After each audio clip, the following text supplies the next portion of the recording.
award-winning active transportation projects with new bike lanes to promote healthier modes of transportation, sidewalks to promote walking, signage to safely direct our public through our roads, and award-winning facilities such as our new library. But much of what we do is not visible, but absolutely vital, such as the construction and maintenance of over 100 miles of water mains and another 100 miles of sewer mains that service our city.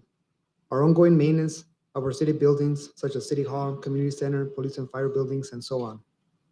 Our staff is there at any hour, day or night, to repair broken hydrants, water leaks, and respond to downed trees during our strong wind events. Our city buildings are open, streets are lit, water flows, and sewage systems work thanks to our public works staff. I really want to say thank you to all of our staff here, our supervisors, Andres, Felix, Mike, David, Hector, Rudy, our support staff, Catherine, Rocio, Jessica, Erika, Tina, Liz, at our shop, JJ, Underground, Consola, and our streets, Anthony. This is just a small sample of the folks that really work day and night. Later tonight, we'll be out there in the street on Imperial and Adams because of the item that you just added tonight on that emergency. So with that, I really want to thank our staff. And when we have an opportunity, we can bring them up. And also, I want to present the council with the award for the City of El Centro Library. Oh, yeah, project of the year. Project of the year. Thank you.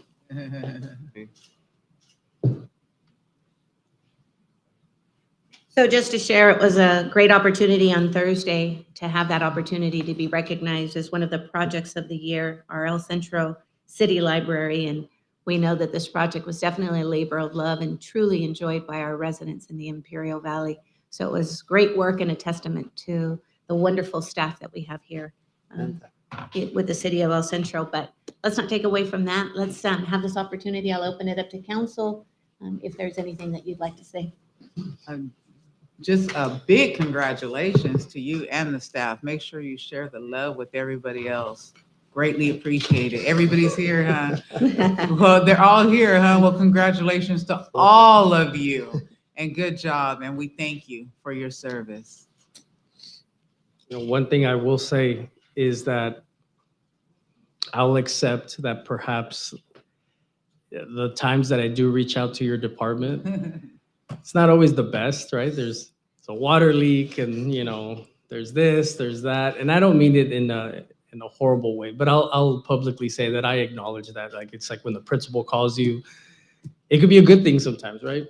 And this is the part that I try to at least make up for it, and to recognize the fact that whether it was the sinkholes that took place, whether it was the just ridiculous flooding from the storms last year, to having to improve the Highway 86, whether it's just the mobilization of saving the residents in the mobile home park from the flooding, or the south side of El Centro, right? And having to coordinate with public safety to knock on people's doors to let them know that you were all there to save them, that you were there on their behalf.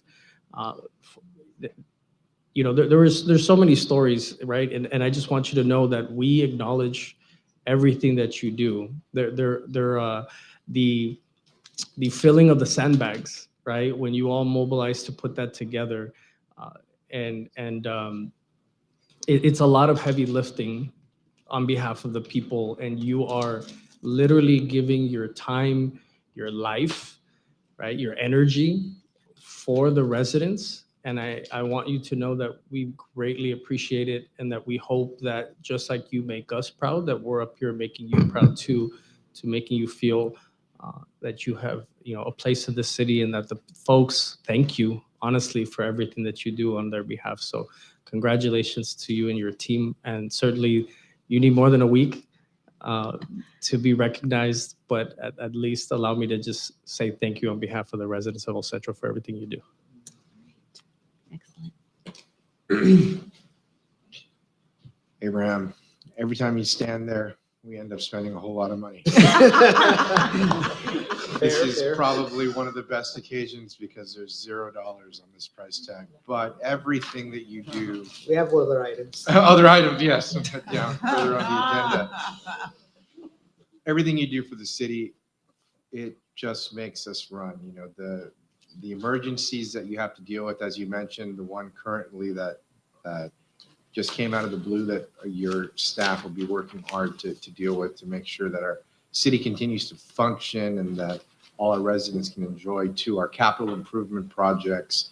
Your hands are on everything in terms of what goes on in the city, and it's greatly appreciated. Your department is the backbone of what happens here, including all of the wonderful amenities that our residents can enjoy because of all the tireless work that you've done in that, as well as making sure that all the stuff that we take for granted works every single day, like water, sewage, things of that nature. And it's just tireless. I know that these things keep popping up, and there's always one project or another, or one emergency or another, but your dedicated staff and department heads just do an impeccable job. And thank you very much. This is not something that we should only be celebrating for a week, because you do the job every single day and allow this city to function and to expand and to grow. All of these wonderful things that have happened in the last several years, you've left your mark on all of them. So thank you again, and to everybody that works in the department. See what Mike did. These guys over here, they work tirelessly. I see them running around the city all hours, making sure that what needs to get done gets done. And I think that we don't spend enough time thanking you guys. And definitely it's very well appreciated, very well deserved. And thank you again. Mr. Campos and all of the staff and supervisors of the Public Works Department, I just want to say thank you for your hard work, your dedication to the city of El Centro, and to ensure that our residents enjoy the living here and that you help improve the quality of their lives, because you all have a hand in that. And so for that, I really, truly, and honestly appreciate each and every one of you. So thank you. Thank you, much appreciated. I would like to take this opportunity to cordially invite you. Next week, we'll have an exhibition, I believe it's Wednesday, is that correct?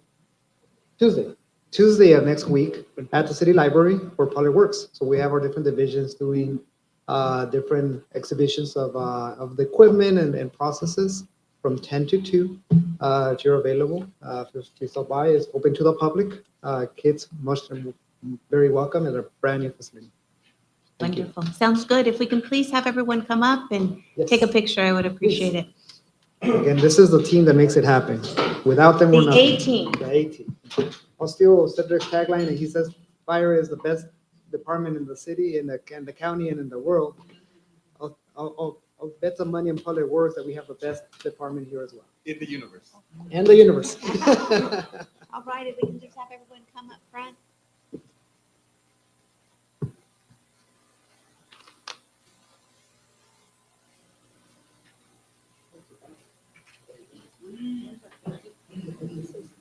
Yeah, please.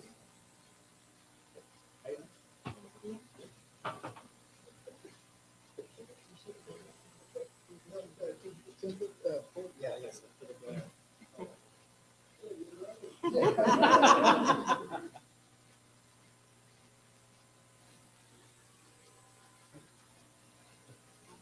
Thank you, everyone. Thank you for your great work.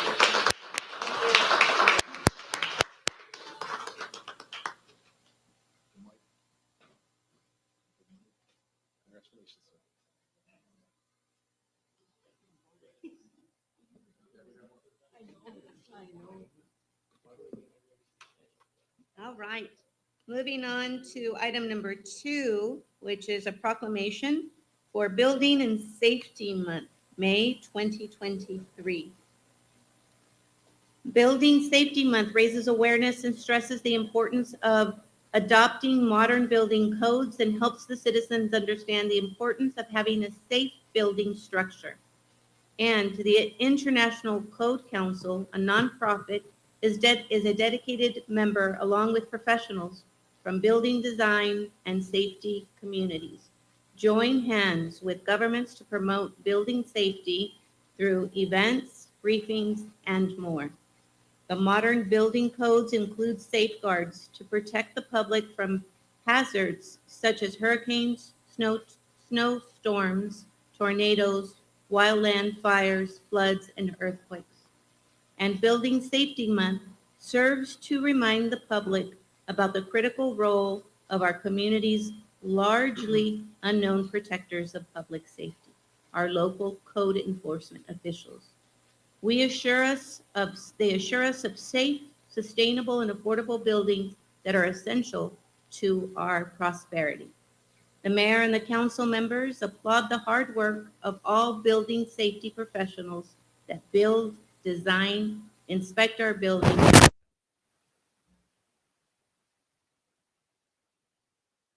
The City of El Centro, State of California, do hereby proclaim the month of May 2023 as Building Safety Month in the City of El Centro. So, Mr. Angel, I'd like to go ahead and hand you this.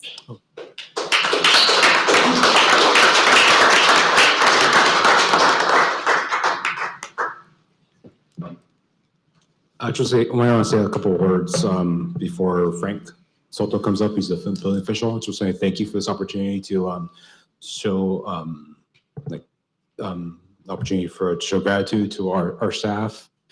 I've known them for about 8 years, maybe a little bit more, and I could always count on them either at City Hall or at the building sites to always make the right decisions and always at the end of the day look after the residents of El Centro, making sure that whatever projects that they're working on, whatever projects that they're, any building they work, live, play in, that it's built up to building code requirements. So just want to say thank you to our staff of that division, Patsy, Lizzie, and Virgilio.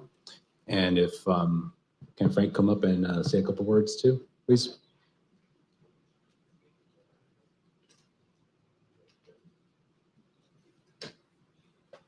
Good evening. Good evening. Mayor, Good evening. council members. You know, I love coming up here, but for some reason the nerves always take over. I know that feeling. I know that feeling. But I just, I really feel like, well, I really want to thank you all for giving us the opportunity to, you know,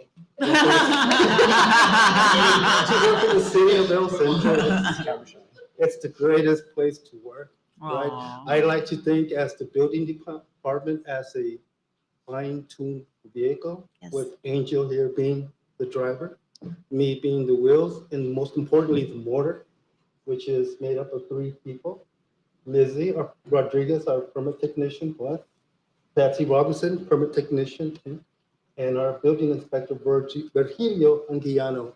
Without them, yeah, we really wouldn't get as far as we do get. I mean, we get a lot of compliments. Sure, we get a lot of people who, you know, get a little, you know, irritated, but, you know, we do our very best. And based on the feedback that we get from our contractors and the general public, we're doing a good job. So, Wonderful. Thank you so much. you're I'd welcome. like to go ahead and open it up to council if you'd like to say anything. I just would like to commend you for the decision making. I see that that was a big part of working with the buildings and everything. So really big applaud to you. And I just want to say thank you and congratulations on this opportunity of having the proclaiming of your week. Wonderful. Edgar? Thank you very much for all of your dedication and hard work. You know, it's hard to say something negative about building safety. Topic. We all appreciate that. Yes. All of our buildings and construction is safe. Clearly, we inhabit them. So we're just thank you for being so diligent and making sure that everything works the way it's supposed to. Thanks again.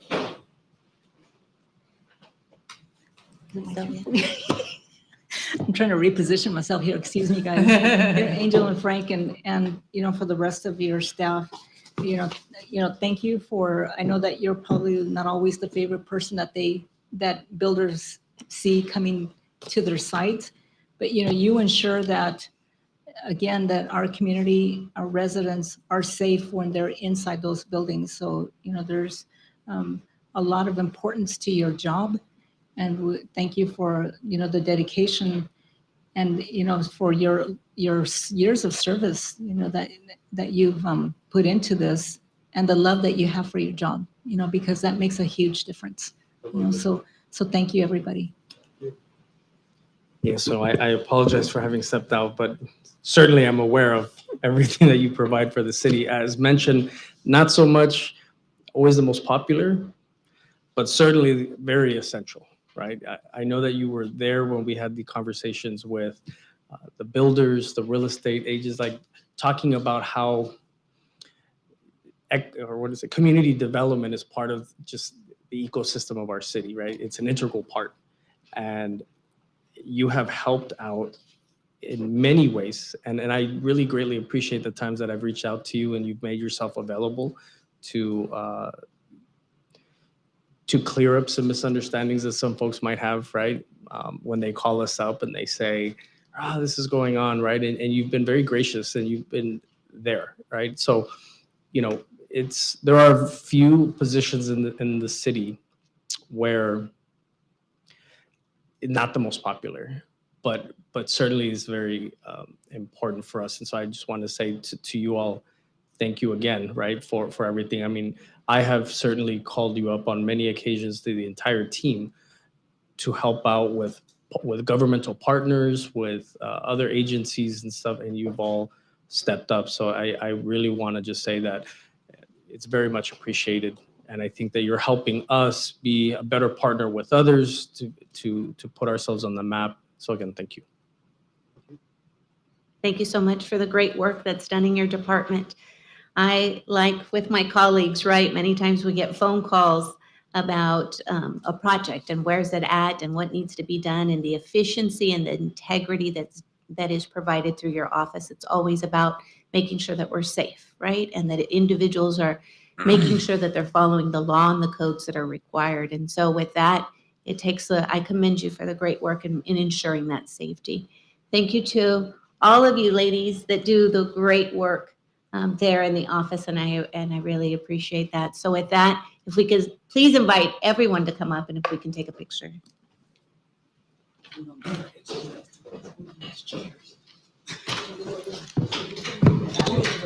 Oh, yes.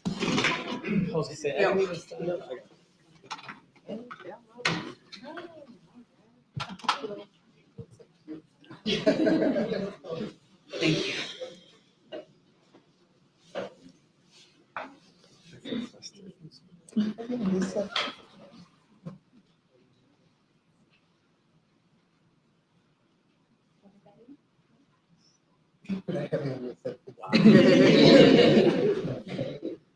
Was he coming in Joselito?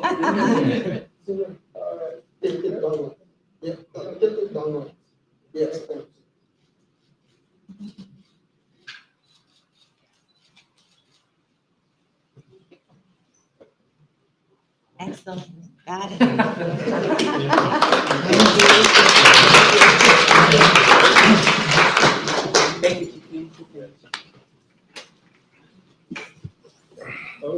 May is a great month. I mean, so many things are happening in May. They happen every day.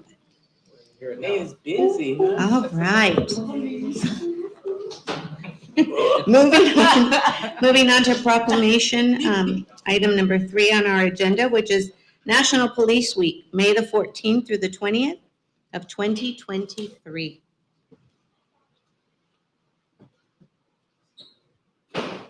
Eve Sawyer, how are you?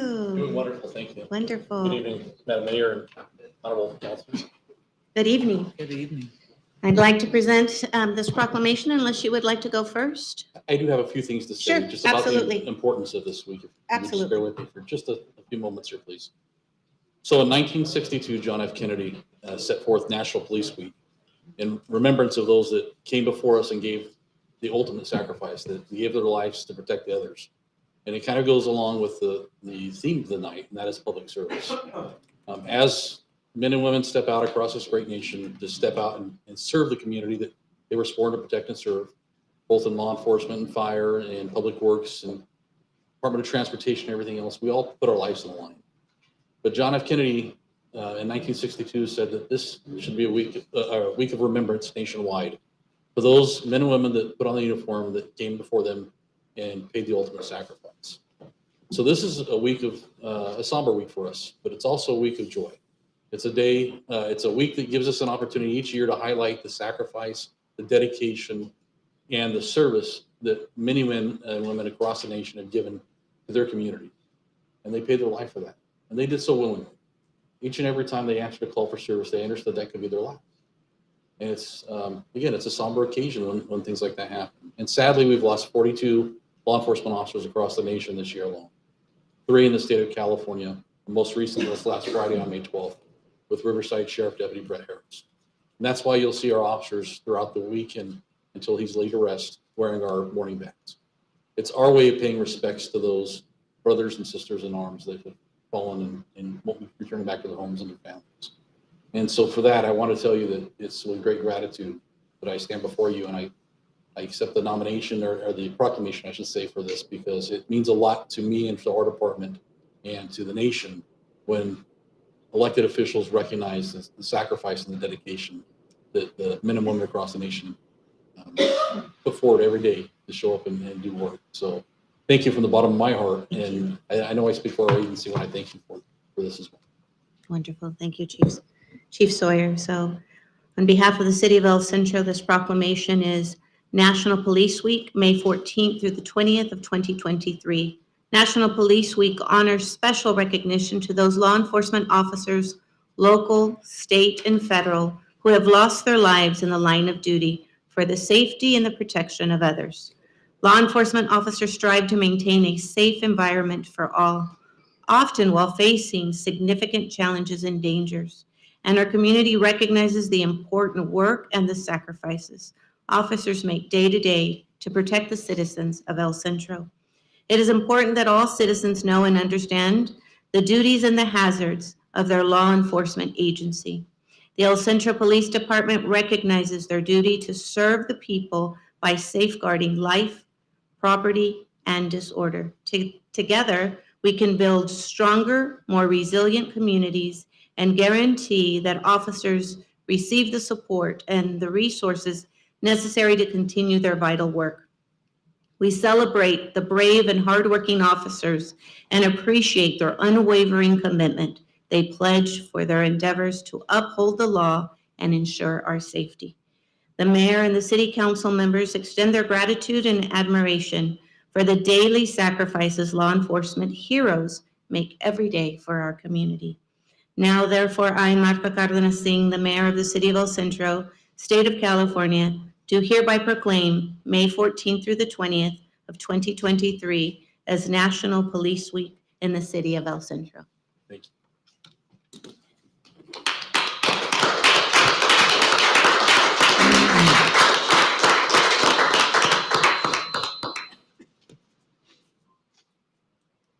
Yes, please. I'll go ahead and have council address staff. All right, colleagues, I'll go ahead and open up this opportunity to share comments. Yes. You and your team step out of your house. You step out of your cars. You step out of the police station, not knowing what the outcome is going to be. I commend you all. That takes a special type of person. And I really want to say thank you for your service to you and your entire team. Thank you. Thank you very much. You know, I'm reflecting on the perspective that you're giving, Chief, in terms of what this week means. And, you know, I may not have known all of the other officers that have fallen throughout the history of Imperial County, the ones that were recognized on May 5th. But one name that will always have me up here because it was one that passed away while I have the privilege of sitting up here was Efrins. There's a certain weight of guilt that because it was while I sat up here, right? And so I do recognize, only those who have worn the badge fully understand the weight of it. And I say that understanding just that concept, but not falsely assuming that I myself understand that weight. But as my colleague mentioned, that you all have taken this responsibility. And in the time that I've been able to sit up here, I know that you've not only taken this responsibility, but you have also had to endure public perception, community speed bumps, lack of appreciation. And so, yes, you get a week, you get a thank you. On the one hand, it's recognizing those that may not be here with us anymore, but on the other hand, knowing that you all face a certain level of danger, that it's an appreciation perhaps, those that are still here and that are able to appreciate the fact that they get to go home with their families, and hopefully that remains to be the case, right? So again, thank you from the bottom of our hearts for the sacrifice and the dedication and knowing very well that we are here to support you in all the ways that we can so that you can continue to have that streak of being able to go home with to your families. And thank you for that support. First of all, it's wonderful for me to be up here on a day like today because I have nothing but the utmost respect and admiration for everything that all of you do, men and women in law enforcement. As you know, Chief, my father spent 30 years in law enforcement. He spent the majority of his life wearing a badge. And I got to see firsthand the sacrifices that he made for the profession that he chose and loved and had such passion for. And I know that all of you have the same love and passion because that's why you do it. And yes, it's difficult and there's a lot of sacrifices and danger associated with this profession, but you do it every single day. And you do it because you love what you do. And ultimately, I heard from one of his mentors, basically like you're a cop because you know you're a cop. If you don't think you're a cop, you're not a cop. So that may be a simplification, but you guys know what that means. You get up every day and you put that uniform and you go out and do the job. And like I said, I have nothing but the utmost admiration and respect for that. And I'd also like to extend the utmost gratitude to your families that have to deal with those sacrifices as well, because it's not just you guys out in the street taking care of all of us. It's also who you leave behind at home.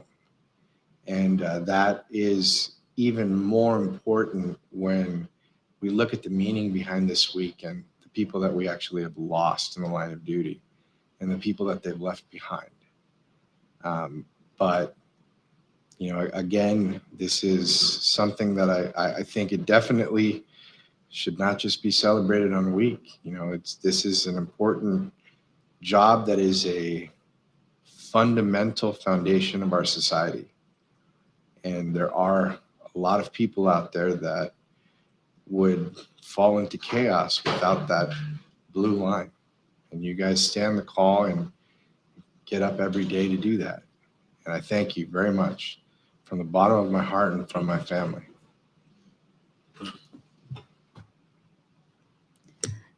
I was sitting here reflecting on the law enforcement memorial ceremony that we attended on the 5th. And, it was, very somber evening, but at the same time, what an honor to be present to memorialize those fallen officers throughout the history of our valley. I personally knew Efren and his wife. I worked with his wife, so that one really hits us hard. For those other officers, I remember when I was in my teens when those other 2 officers were killed at the KXO building at the Valley Plaza. So I distinctly remember that. And I just wanted to say that, I appreciate you and all of your officers in the department, not just this week, but each and every day, for ensuring that our community is safe and understanding that you make the ultimate sacrifice to ensure that our community is safe. And for that, I have a lot of deep appreciation and gratitude towards all of you and your officers. Thank you, Chief Sawyer. You know, that seems to be the theme this evening, just really having that opportunity to attend the memorial that we attended just a week and a half ago.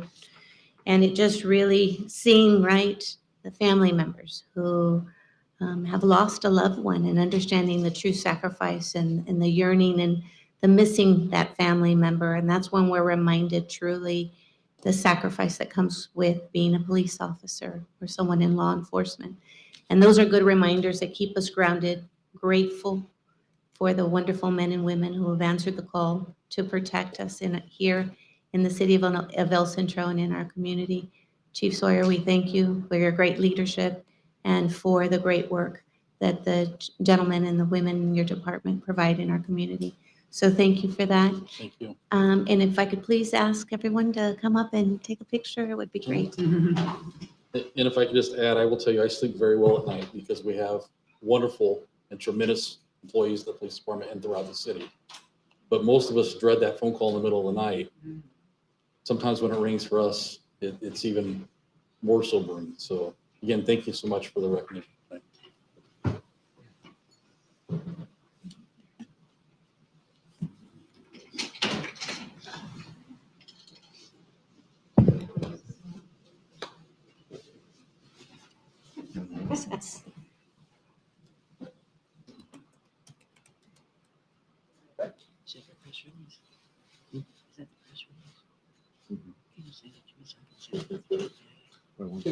Downward. No, downward. For the glare. Like that, thank you, sir. Yeah, because there's.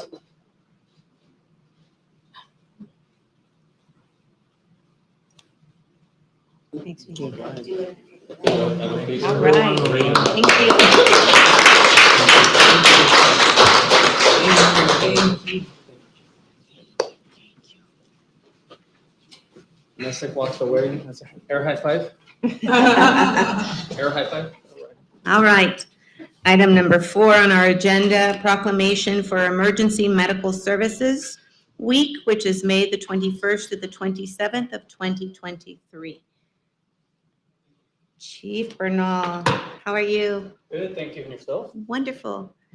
Would you like me to read the proclamation first, or would you like to? After you, ma'am. Okay, sounds great. Thank you. City of El Centro Proclamation EMS Week, May 21st to the 27th of 2023. Emergency medical services is a vital public service. Teams are ready to provide life-saving care to those in need 24 hours a day, 7 days a week. Emergency medical services have grown to fill a gap by providing important out-of-hospital care, including preventative medicine, follow-up care, and access to telemedicine. These services consist of first responders, emergency medical technicians, paramedics, emergency medical dispatchers, firefighters, police officers, educators, pre-hospital nurses, trained members of the public, and others out of hospital and medical care providers. It is important to recognize the value and the accomplishments of emergency medical services teams, as thousands of hours of specialized training and continuing education is completed to enhance their life-saving skills. The mayor and the city council members recognize and appreciate the men and women of all EMS personnel who continue the important work and take care of our community. Now, therefore, I, Marta Cárdenas Singh, Mayor of the City of El Centro, State of California, do hereby proclaim May 21st to the 27th of 2023 as EMS Week in the City of El Centro.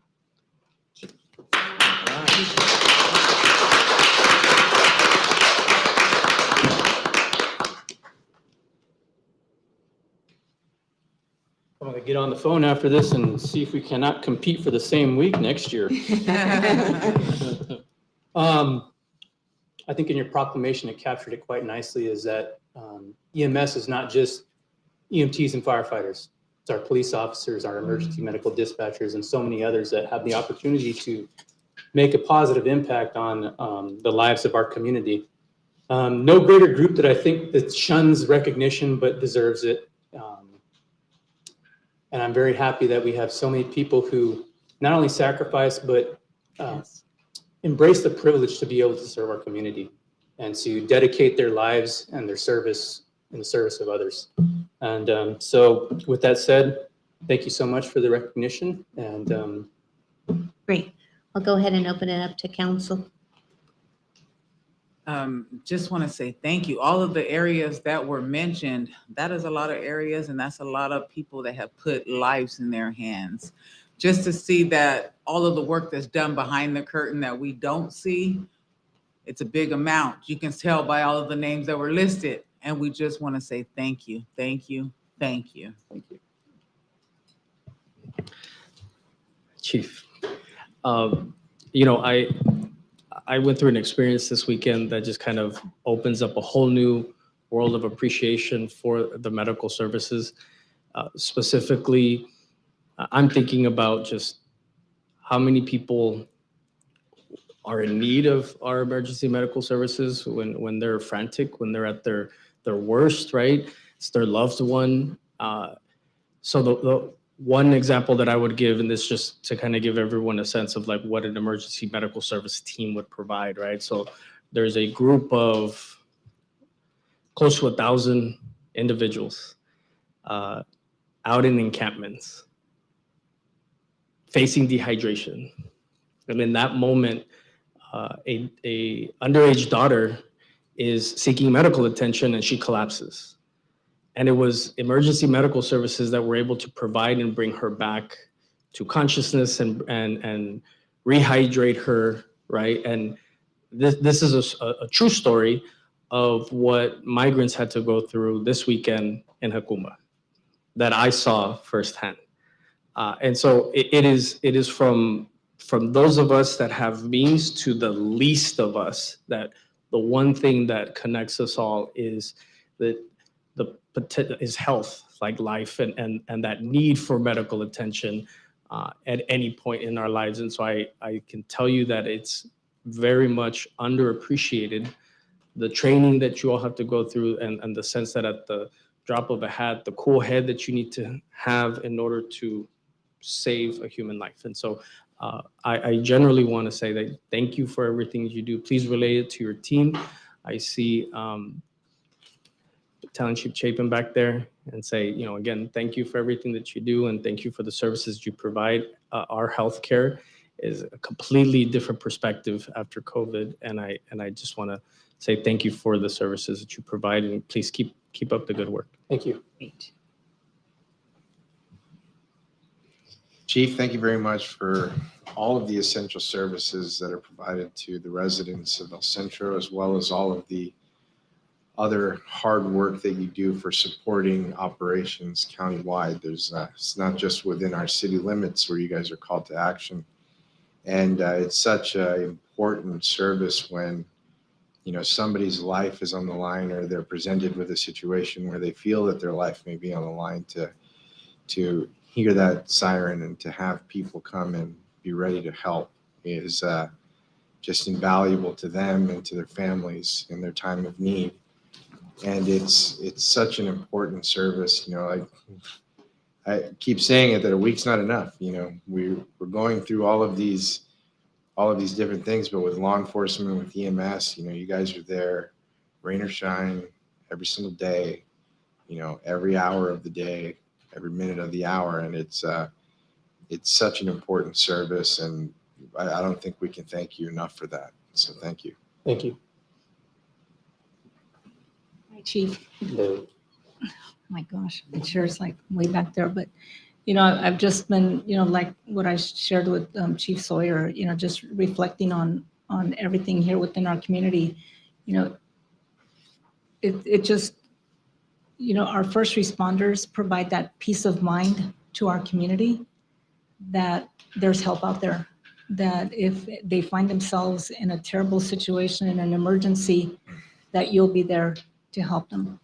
And so for that, you know, we just cannot pay you enough gratitude for the lives that you help save, you know, because that's what all of the first responders are there for. So thank you for your dedication and your passion, your commitment to your to the service that you provide our community. Thank you. Once again, thank you. Chief Bernal, thank you so much for the great work that is being provided through your department. In our weakest moments, in that moment of an emergency, there's great comfort when we hear the sound of a siren or an ambulance that's coming to provide us that support and that care. So thank you for the great work that is being provided in your department. And we take this opportunity to celebrate the great work that happens there. So thank you for that. Thank you. I'd like to invite, if you can please come up, Mr. Chapin. Are we all going to take a picture together? That would be great. That'd be great.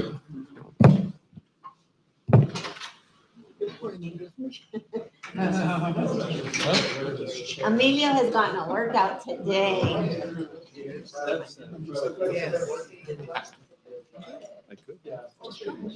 How many hours?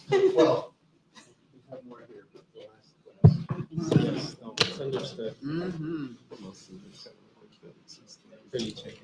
Yeah.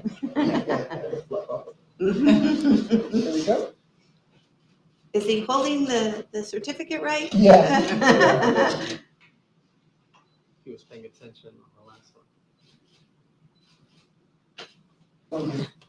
¿Es película o es foto? Oh, thank you so much. Thank you.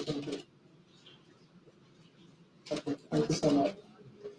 Wow, really good to have a paparazzi.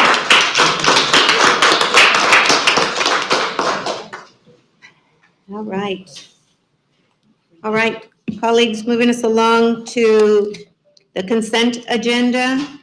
Is there any items that anyone would like to pull an item from the consent agenda?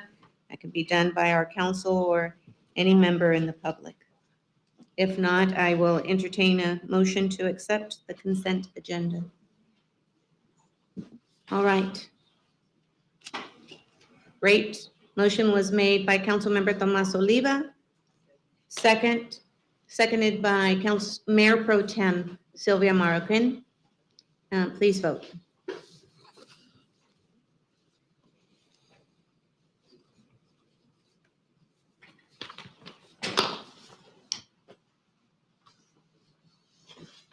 Thank you. That item passes 5-0. All right. Moving us on to public hearings. Agenda item number 13. Public hearing for the purpose of adopting and updating and confirming certain city rates, charges, and user fees for participation in certain recreational programs. Presentation by Ms. Adriana Nava, Community Services Director.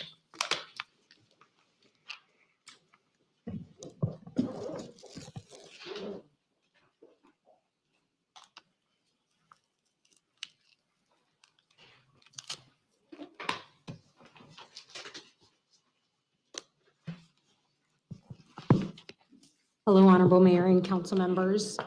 The item before you is regarding parks and recreation fees. So you may recall at our last meeting, we discussed that we were finalizing our recreation guide, and as we ventured upon that, we noticed that some of our fees, they're fees that we had historically been charging, but we didn't have a formal resolution adopting them. And so with that, we revisited all our fees, and our city attorney was instrumental in helping us throughout this process, and Gus as well, reviewing all of our fees, and also moving forward with doing a study. We had done a user fee study with Wilden, I believe it was in 2018 and 2019. And so we used that still as a basis for many of our fees. And it basically recuperates based on salaries from the staff that work each of these programs. And so as part of that, you will see that the fees proposed are pretty nominal, and in 100% of these cases, we don't recover 100%. So briefly, I'll go through them. You will see that our recreation programs, we did set up for summer camps so that we would allow for half-day camps and then full-day camps. That's been a request from some of our parents who want to keep the kids in camps, but maybe for only half the day. And so it allows them that flexibility. And generally, the programs for children ages 0 to 5 are a bit more expensive because they are more expensive in terms of staff time, supplies that are needed, et cetera, but still reasonably and affordably priced.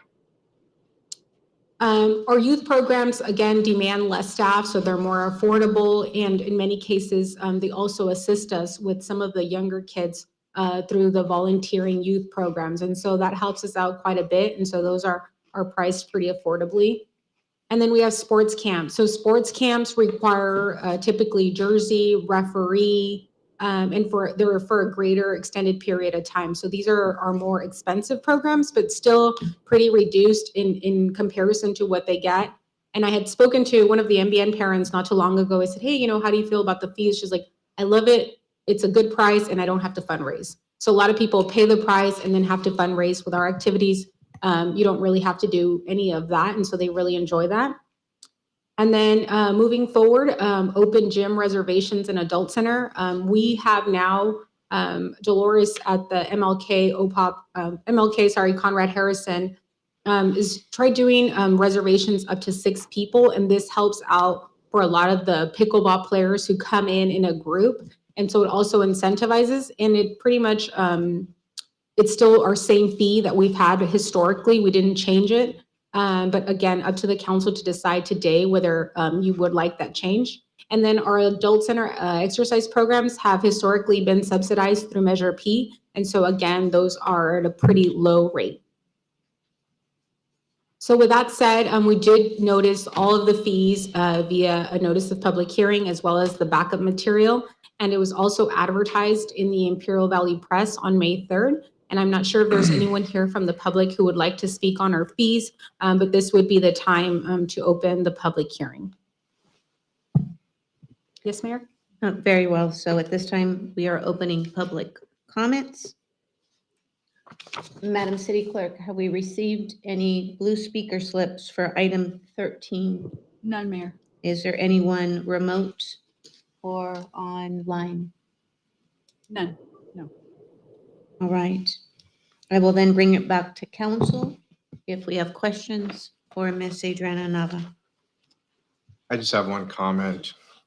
The only issue that I have with this is that I was at the sports pavilion today to sign up my son for the NBN program and was not able to because we hadn't voted on this yet. So let's get a move on with this, guys. I have a kid to sign up and he's very upset that he's not signed up yet. So he's been checking with me every day. I've put it off enough, but I went down there today and I was stopped by bureaucracy. So let's get this done. There's a lot of kids out there that want to sign up. I love it. Yes, we do need it. We're hoping for, I think, do we need a 4/5 votes to make No. the, It's effective immediately without a forfeit. okay. Tomorrow, Edgar. All right. Okay. Any other comments from council? Only that, like, on some of the random fees, for anyone that would think that it's still too much, right? I'm gonna pick on one, which is the summer program halftime. If you do the math, it's about $11 an hour, right? So if there's a parent that is working, has a shift and would want to have their child there, this is not going to be dollar for dollar taking away all of your earnings towards, right? And so I think that it's very reasonable, and it is certainly less than minimum wage. And that's the whole purpose of all of this, which is it's attainable, it's subsidized by overall the residents of El Centro, and it makes it possible for more students to access the services that we have. And so I hope the public sees that the pricing is reasonable. Thank you. Any other comments? All right.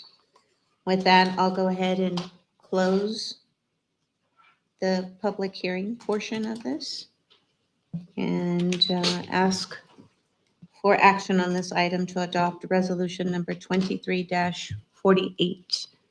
All right. So our mover is Councilmember Edgar Garcia. Wow, that was quick. Seconded by Councilmember Tomas Oliva. Please vote.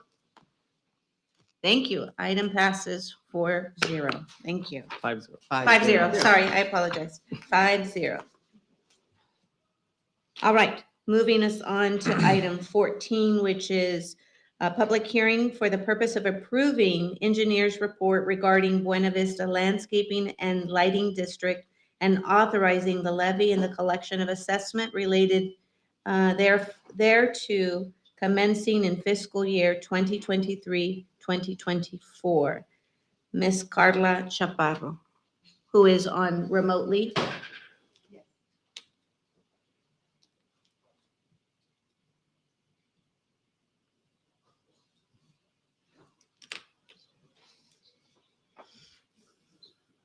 Good evening. Let me just go ahead and share my screen.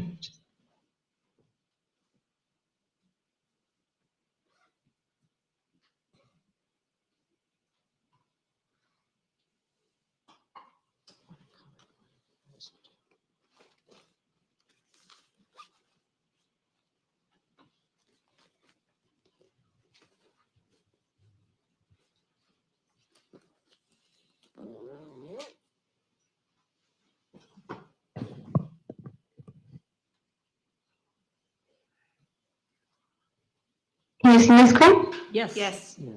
Okay. Hey, turn her down just a little. So, good evening, council, honorable mayor and council members. Tonight we have the public hearing to approve the engineer's report regarding the Buena Vista Landscaping and Lighting District and the collection of assessments for fiscal year 2024.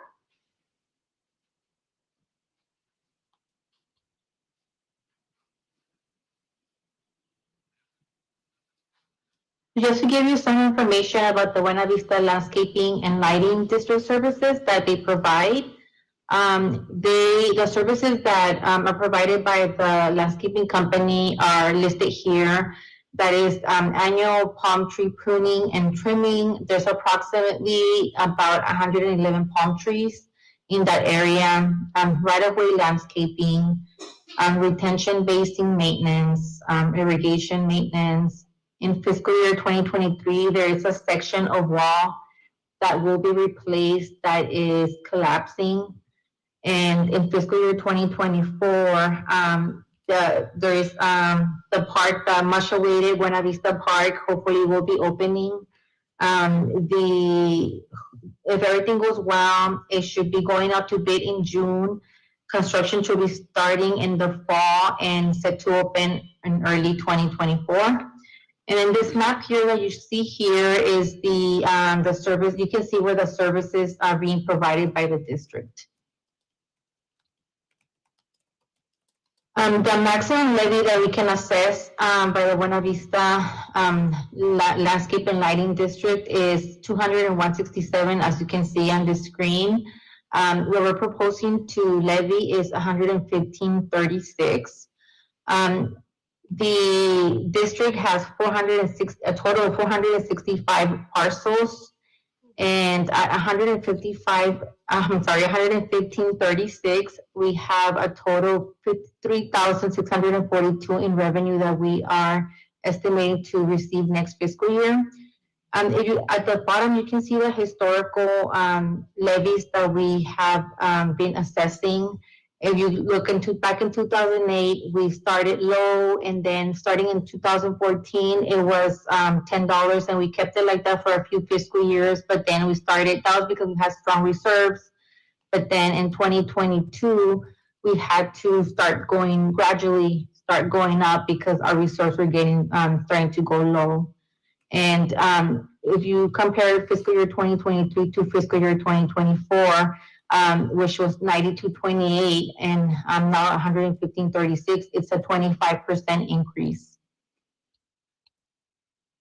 And then this is just so you can see our revenues and expenditures. In fiscal year 2021 actual, our revenues were 5,686. Our expenditures were 59,139. So here you can see that we had we were negative 53,453. In fiscal year 2022, we had revenues of 21,692, and we had a deficit of 24,376. In fiscal year 2023, we're projecting to have revenues of 44,260 and projecting to have expenditures of 52,300. Also projecting a small deficit of 8,040. And then in fiscal year 2024, even with the increase, we are projecting revenues of 55,642 and expenditures of 93,200, and expecting the deficit of 37,558. Here you can see that, looking at the last row, you can see that our ending fund balance has been decreasing. It went from 133,911 to in fiscal year 2024 projecting 85,629. This is why we were having to increase it gradually, because we're seeing our fund balance decrease, and because we do see the park opening in the near future, we need to anticipate for that. Obviously, with a park comes more expenditures, and then the maintenance of the park, and then also when we do go out to bid for the new park contract, the landscaping contract, that we are anticipating a substantial increase in that as well. And that's it. We did send out letters to all the residents about 2 weeks ago to let them know this increase. We did advertise it in the Imperial Valley Press on May 5th for 10 days as well. And that's it. So our recommendation is to open this public hearing. And we also do have the consultant from Wilden, Dulce and Michelle, and the public. If you have any questions for them as well. And that's it. Thank you. Thank you. With that, I'll go ahead and open the public hearing. I have received one blue speaker slip. However, Madam City Clerk, have we received any additional? All right. With that, I'd like to please ask Miss Melissa Alvarado, if you could please come up to the podium. Miss Alvarado, you will have 3 minutes just to share with you. City Clerk will let us know when those 3 minutes have concluded. Okay, I'm nervous. Hi, my name is Melissa Alvarado. Thank you for letting me come up here and speak. I am a resident of the Buena Vista. I live on Meadowview. A lot of our neighbors are not here, but I'm the spokesperson for everybody. How they're gonna increase the rate. But as for right now, we have called in the past about our street lights, and they're not getting fixed. Technically, one of them, we have to shake it just for it to come on for like a brief second. And the lights are very dim. They're like that orangey, nasty color. And all of our kids are outside playing. And this happened like 2 weeks ago. Somebody was coming around the corner on 10th Street. The light wasn't working and almost hit the kid. So all of our kids are outside playing. They're playing basketball because we do not have that park yet. And so, okay. And with the maintenance, what is under the maintenance cost? What are they maintaining? Because we have tons of graffiti everywhere that's not getting painted. We have cracks in our sidewalks. And when we get the park, are we going to have to increase again? And then how much are we going to keep on increasing just to maintain that one spot? I'm all for the park. I'm all for it. But if they can't fix the lights right now, why are they going to fix it later? They've only fixed one light, and that's an LED. And that thing is like bright. And we have been told that they're going to come back and fix them. Nothing's been done. So why should we have to pay more in our area for something that is supposed to be being fixed already and which is not? Does that make sense? So, I mean, and there's other parents that have called about the lights. The lights are very important because we have kids. And when we were kids, we would say, come home when the street lights come on, come on. But the kids can't even do that because I told my daughter that, come home when the lights are on, but there's no light. And in the summer, everybody's gonna be outside playing, which we are outside too, but you can't see any. It's pitch black. And it's sad that we have to go out there and shake a pole just to get it to come on just for a few seconds. So I oppose the increase Because if they haven't fixed it now, what are they gonna do with the money before, next year? And then when we get the park, we're gonna have to spend more money, spend more money, spend more money. I think fix the stuff that we have to fix now before we keep on increasing. Thank you. Thank you. Thank you, Ms. Alvarado.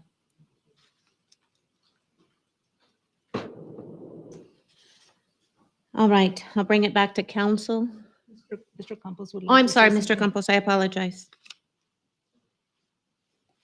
So thank you. Actually, I just like to take this opportunity to introduce myself. I'm the Public Works Director, and I can help you with a light. I have my card here, and I'll stop right after this, and we can chat about it. The lighting is, the cost of the lighting is included in here. It's an eligible expense, and I can check with Wilden. The sidewalks are not. That's a separate project, and I can talk about that with her as well. Regarding lighting, it's Public Works maintains that in coordination with IID. If I can get a list of the lighting or locations, I'd be happy to start a work order if that one's not been created already, and just check on the status on that. I just wanted to follow up on those expenses. And one thing that I noticed, and Carla didn't clarify, this is a per year expense, I believe, not a monthly, if that's correct, Carla. And she's muted. I think Carla's muted. Is Carla muted? Thank you. Yes.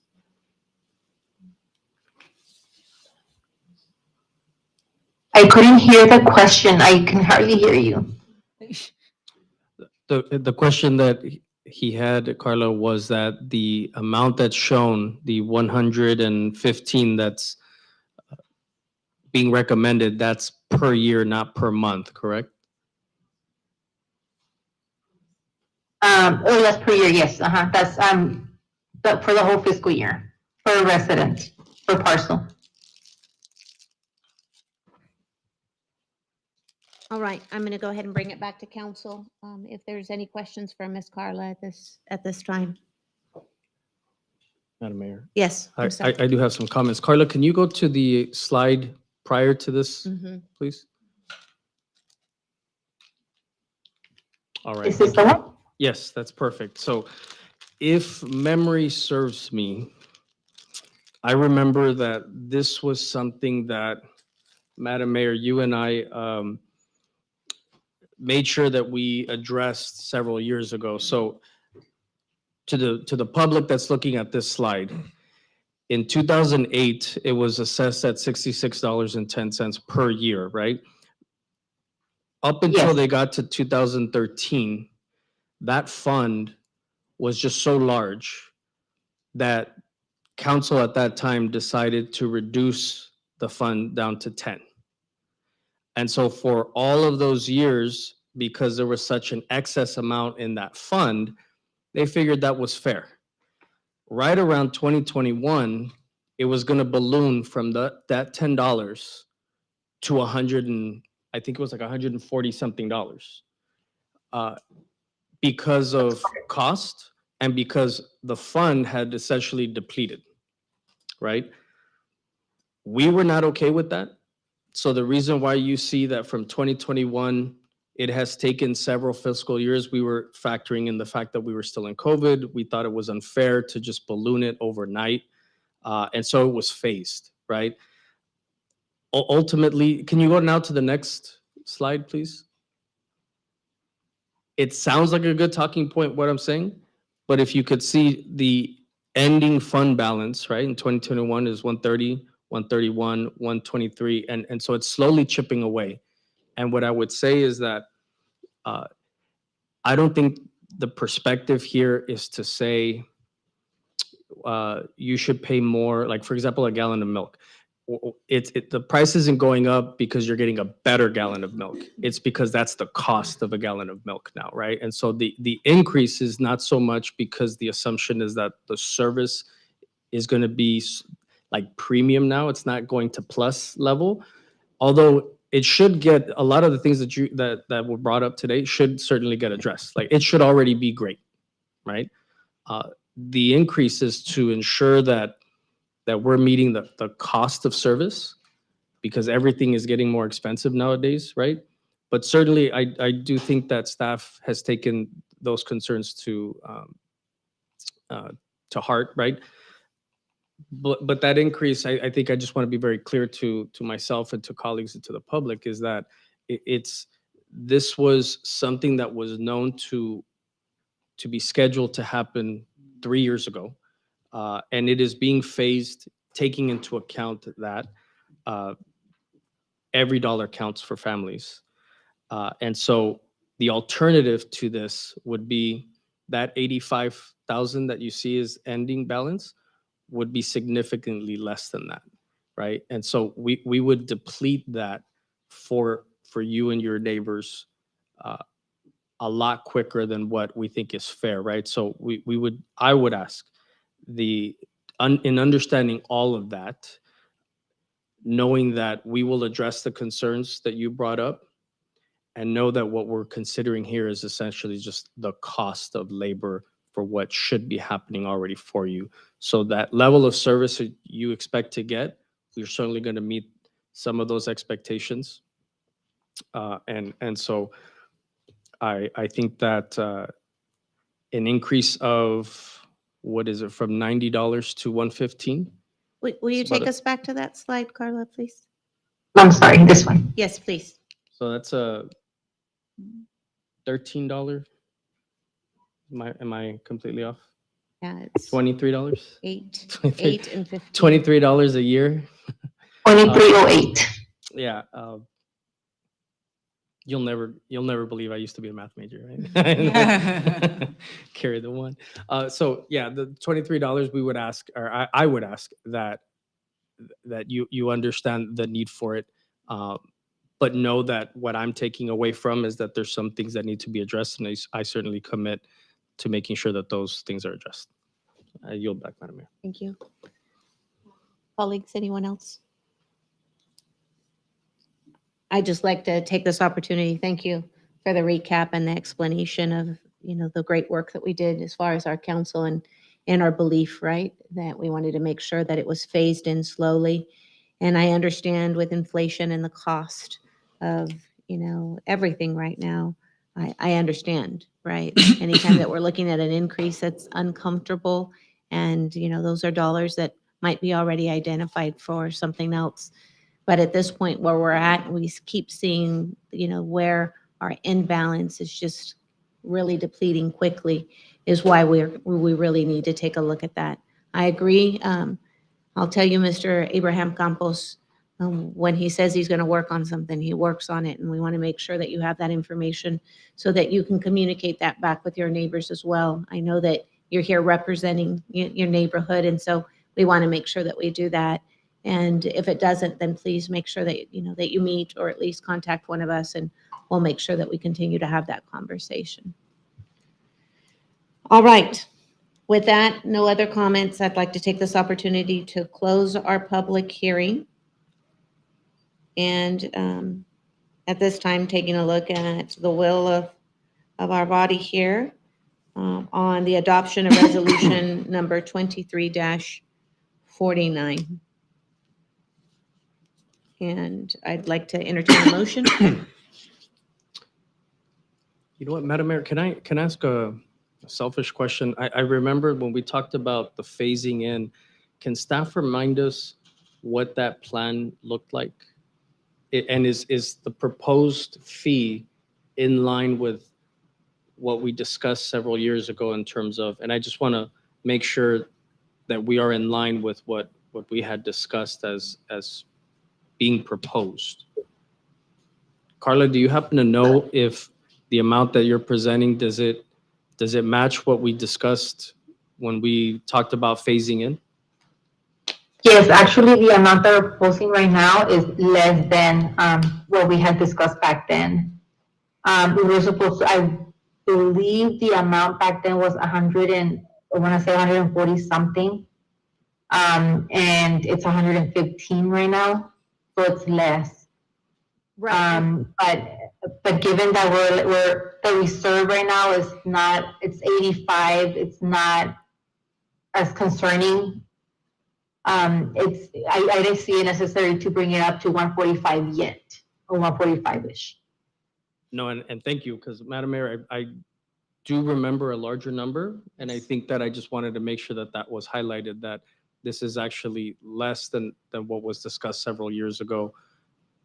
And I think that's important. Right. And the methodology, I believe, was a percentage that we were looking at every year to eventually get us to the point of 146. So that was that gradual, but you're right. I can't identify that specific percentage that we had agreed on. Right. So Madam Mayor, if I may, and colleagues, with discussed as far as recognizing that this is less increment and that there's a commitment, and I'm looking at Mr. Abraham Campos to addressing the residents' concerns so that they can feel comfortable in accepting this, right? I will go ahead and make that motion. Thank you. Thank you. So before us, the mover was Councilmember Tomas Oliva, seconded by Mayor Pro Tem Sylvia Marroquin. Please vote. Thank you. This item passes 5-0. All right, moving us on to agenda item number 15, public hearing for the purpose of approving the engineer's report regarding Legacy Ranch landscaping and lighting district and authorizing the levy and the collection of assessments related thereto commencing in fiscal year 2023-2024. Ms. Carla, can you hear us a little bit better, or? Yeah, I can hear you guys. I just can't hear the podium for some reason. All right, we'll make sure that we talk. We'll make sure that we talk into our mics. Thank you. Okay, so this next item is the public hearing to approve the engineer's report regarding the Legacy Ranch Landscape and Lighting District and the collection of assessments for fiscal year 2024. So here is a summary of the services provided for this district, which includes the park maintenance. There is an existing park at this location, lighting maintenance, sprinkler maintenance, right-of-way maintenance and landscaping, tree trimming, and green space maintenance. And then the map here shows the areas that are being serviced. The maximum levy allowed for this district is $598.01, and what we're proposing is $454.80. There are 143 parcels at this district, and at $454.80, we're expecting to collect $65,036. And this one, historically, if you look at it, it started very high, and then we had a very strong fund balance, and we also brought it down for a few fiscal years, but then as well, same thing happened. We started to go very low on the fund balance, on the reserves, and then we had to start bringing it up again. And as you can see in fiscal year 2021, we started to increase it. Right now, we're having to, from fiscal year 2023, we're having to increase it from $259.88 to $454.80. That is a 75% increase, which is a significant increase, unfortunately, and you'll see why right now. On the next screen, on this slide, you'll see that they have a very low reserve right now. So looking at the revenues and expenditures for this district, looking at fiscal year 2021 actual, and they have revenues of $24,932 and expenditures of $38,549. So they had a deficit of $13,617. And then in fiscal year 2022, they had revenues of $25,069 and expenditures of $38,217. So another year of deficit of $13,148. So at that point, their fund balance was already at $17,343. So that's a very low reserve. For fiscal year 2023 projected, we're projecting revenues of $37,263 and expenditures of $46,000. Another year of deficit of $8,737, and that will bring their fund balance to $8,606, which is very, very low. And then for fiscal year 2024, we're budgeting revenues of $65,236 and expenditures of $53,000. So this is where I'm hoping to start recovering the expenditures, and then as not only are we covering the expenditures, but I'm hoping to also start building up the reserve again as well, because we do have a surplus of 12,236. So in that way, our ending fund balance, instead of it depleting our fund balance, we're starting to build it up, was 20,842. So with this district, same thing. Letters did go out to all the residents about 2 weeks ago, and it did also get advertised in the Imperial Valley Press on May 5th. And that's it. And we're recommending to open the public hearing. All right, thank you. At this time, we'll go ahead and open the public hearing. Madam City Clerk, have we received any blue speaker slips or anyone online for public comment? None, Mayor. All right, I will bring it back to council. Who would like? Go ahead, because I feel like I always start. No mas. I'm surprised that we don't have any residents from the Legacy Ranch subdivision here, because I did receive a complaint in regards to the maintenance of the upkeep of the park within that development. And according to what those residents told me, that the maintenance and the upkeep of that park is just not up to par. And I'm just wondering, I know that we hire third-party landscaping companies. Does anyone oversee the type of work that they're doing? Yes, and frankly, I'm surprised, and I'd be curious to find out which park they're speaking about. There are 2 parks within that area. One is within the Legacy subdivision. Carla, could you go back to the slide that identifies the district? So you will see there is a park that is to the south. And I would like to see any issues they have with the park, because it's very, very well maintained. It is one of our highest rented parks. A lot of law enforcement lives in that area. And then there's also a small park to the north where there is a retention basin. And Legacy funds a portion of the retention basin, since Legacy does not have a retention basin. So I'd be curious to find out, and if you have that information, they we'd weren't greatly. specific. Yeah, We we as would. to which, and I, to be honest with you, I didn't know that there were 2 parks. Yes, I and- recall going to that particular park, the one in red. I've been there, and it was in the evening, so it was kind of hard to see everything, but unfortunately, they were not specific as to which park. I just assumed that it was that one. Yeah, and So- the contract that we have is with Executive Landscape. Executive Landscape maintains all of the districts, being Legacy, Buena Vista, and then the town center portion, which is located in the northern portion of the city. They've done a pretty good job at maintaining the facilities. From time to time, there are other things non-related to landscaping that happen within the districts. But I would love to know any issues they have, and we'll go do another site inspection. But we do inspect our parks routinely. And I was recently there because a tree fell on a home. It was a smaller tree when one of our windstorm events, and the park, it was in great shape. And so I'd be curious to find out. Also, in terms of cost overall, the minimum wage has been increasing quite a bit, and we do pay prevailing wage. So because of our contracts require that. And so as part of that, this is why costs have increased over time. And then also some of the subdivisions have gone older over time, right? And so there's deferred maintenance. So our palm trees, that's, let's say at Buena Vista, have gone a lot taller. And so as you have to go higher on a lift, it definitely takes more time and more skilled labor to do some of this work.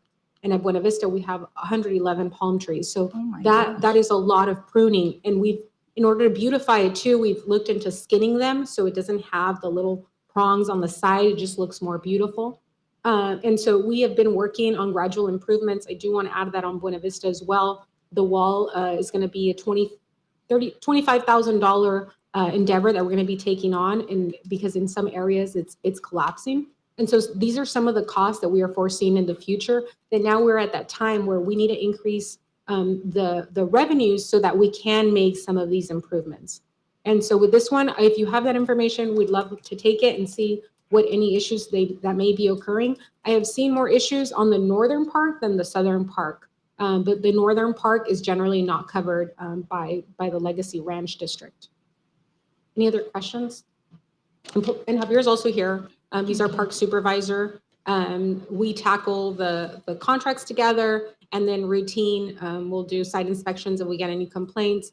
But overall, I think the districts are being taken care of in a pretty good manner. Yeah, there are issues that happen from time to time, but overall, I think executive's doing a pretty good job. Thank you, Mrs. Yeah. Nava. Yes. Yes, Madam Mayor, thank you. I just want to give a comment of perspective, right? We just finished discussing a different district and we're talking about assessing $115 a year. And this one is far larger, but specifically because there are parks in this district. No, actually, it's the number of residences. This is a much smaller district. Right, So that too. overall, the cost Is shared by less. by right? way less. And so there is a park in this one, but overall, this one also pays for a portion of the retention basin up north since they did not build this subdivision with that. And so it does increase their costs. Right. And historically, they've never really had any issues with it. And my point is Yeah. to that fact, right? That we're not comparing apples to apples. There are differences that would justify why there's a difference Yes. in cost. But what I will say to my colleagues is that personally, the same way that I wasn't in favor of ballooning a payment, I think 75% is quite significant. And when I look at the balances, this increase would certainly be, would increase 12,000 to the end balance. And I'm wondering if there's an option to where we could phase that as well, right? Not so much set it to where it'll get to zero, but set it to where the people that live there can budget and can plan without having that significant increase. And so I personally would prefer, I understand the need and the same way that for the residents before in the other district that we need to have a gradual increase. But I think that also applies here. So I would like to see a gradual increase rather than a 75% increase from one fiscal year to the next. Carla, can you speak on that? Well, we can try to do a 50% increase. Would that be okay?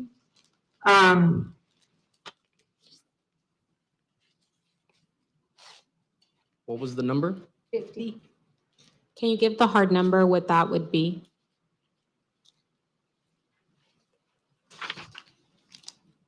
Let me figure it out.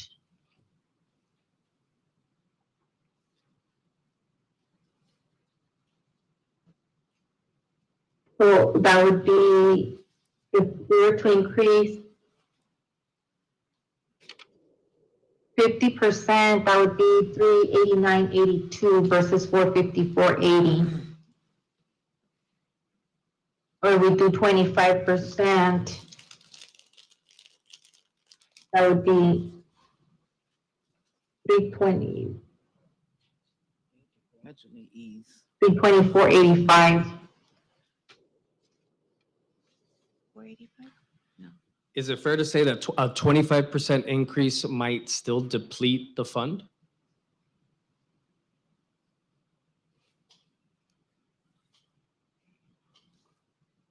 Yes, probably, well, I would have to run the numbers, but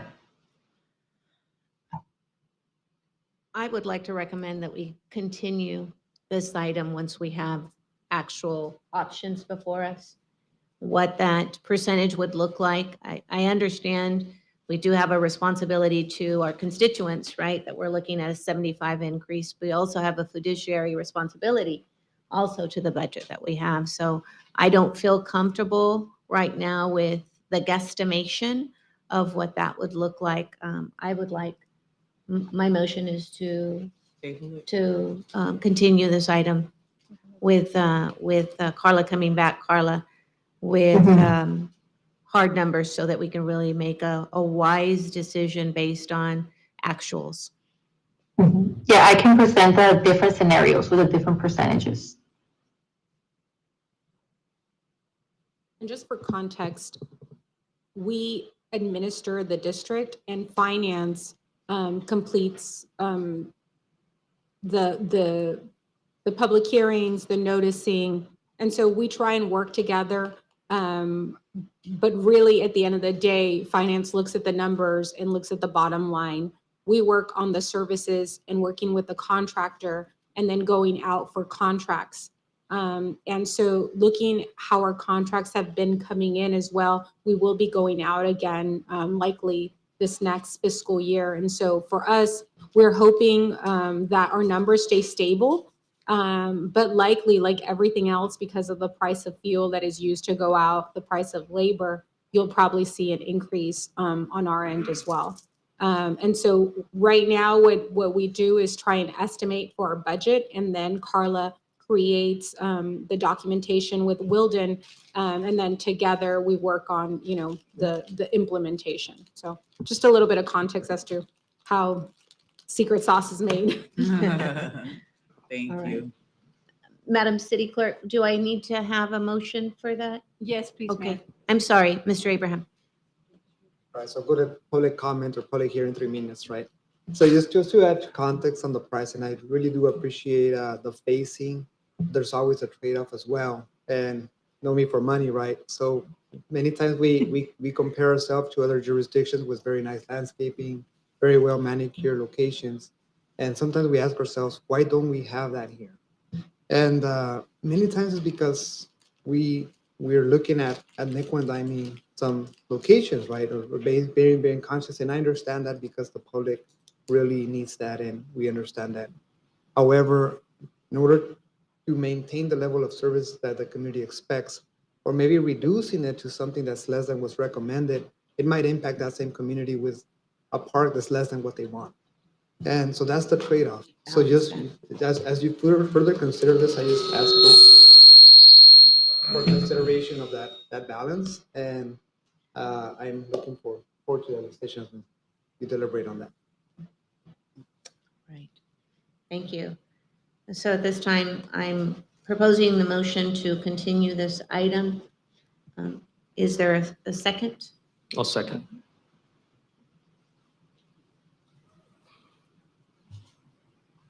All right. That item passes 5-0 to continue item 15. All right, moving on to agenda item number 16, public hearing. Public hearing for the purpose of approving the engineer's report regarding El Centro Town Center Landscaping and Lighting District and the levy and the collection of assessments related thereto, commencing in the fiscal year 2023-2024. All right, Ms. Carla, we're ready for you. Okay, this item is to open a public hearing to approve the engineer's report regarding the Town Center Landscape and Lighting District and the collection of assessments for fiscal year 2024. Here's a listing of the services provided there. It's the right-of-way maintenance and landscaping, irrigation maintenance, retention basin cleanup, and cleanup of the surrounding area. Here as well is map of the areas that are being serviced by and funded by the district. So the maximum levy combined here for the town center is $515.54. The levy being proposed is $515.48, which is almost the max for all the different. We have different zones in this district. We have 4 different zones. Different parcels for each zone. So in combination, there's $515.48. Combined, we're projecting $30,451 in revenue. Combined from 2023 to 2024, we're seeing a 100% increase. Also, the reason for that is because of a low fund balance, as you're going to see on the following slide. So, and fiscal year 2021 actual, The revenues coming in were 12,214 and expenditures were 20,333. There was a deficit of 8,119. In fiscal year 2022, there was revenues of 12,060 and expenditures of 20,669, so a deficit of 8,609. And for 2023, we're projecting revenues of 26,578 and expenditures of 25,550, so a very small surplus of 1,028. And then for fiscal year 2024, budgeting revenues of 30,801 and expenditures of 35,050, so deficit of 4,249. So on this one, the concern was also that the fund balance is from year to year has been decreasing. If you can see that in fiscal year 2021, it was 29,386. And in fiscal year 2024, we're seeing it decreased to 17,556. So that was the reason why we saw the increase of 100%. This one, we also sent out letters to the owner of, because these are apartment complexes, but the letters here are sent to the owner of the apartment complex. And it was also advertised on the Imperial Valley Press on May 5th. And our recommendation is to open a public hearing for this district as well. All right, we'll go ahead and open this public hearing. Madam City Clerk, is there any public comment slips or anyone online remotely? Wonderful. I'll bring it back to council for comments, questions. Can you go to the last slide, Carla, please?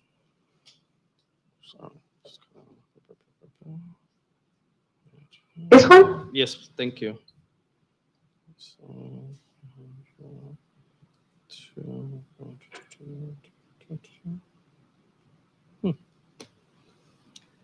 I think the highest increase is zone 2, and that's, if I'm not mistaken,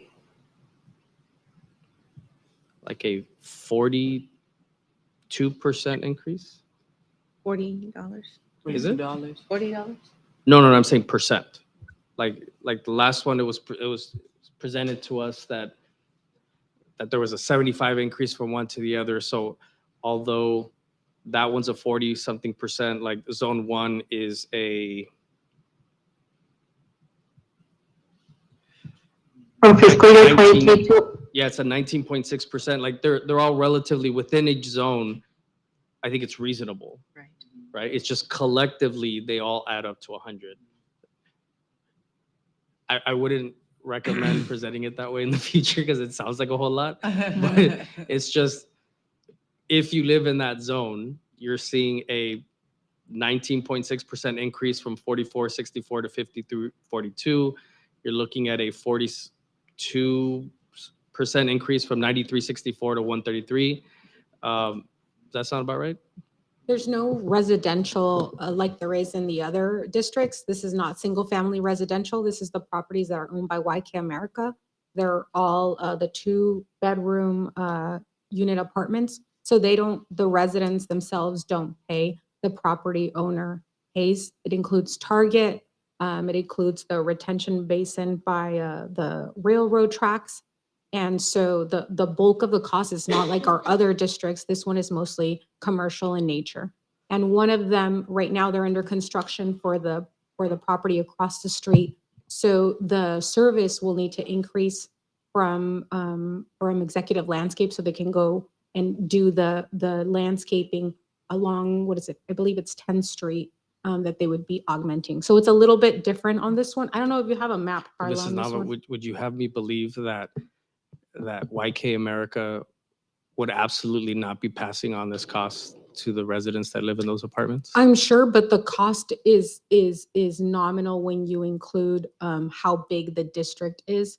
I don't think this includes all of the zones that also include Target, Lowe's. Right. It's a much larger So area. what I was trying to say was that I agree with you in it being nominal, meaning the percentage of the increase is far less than what we saw in the last one.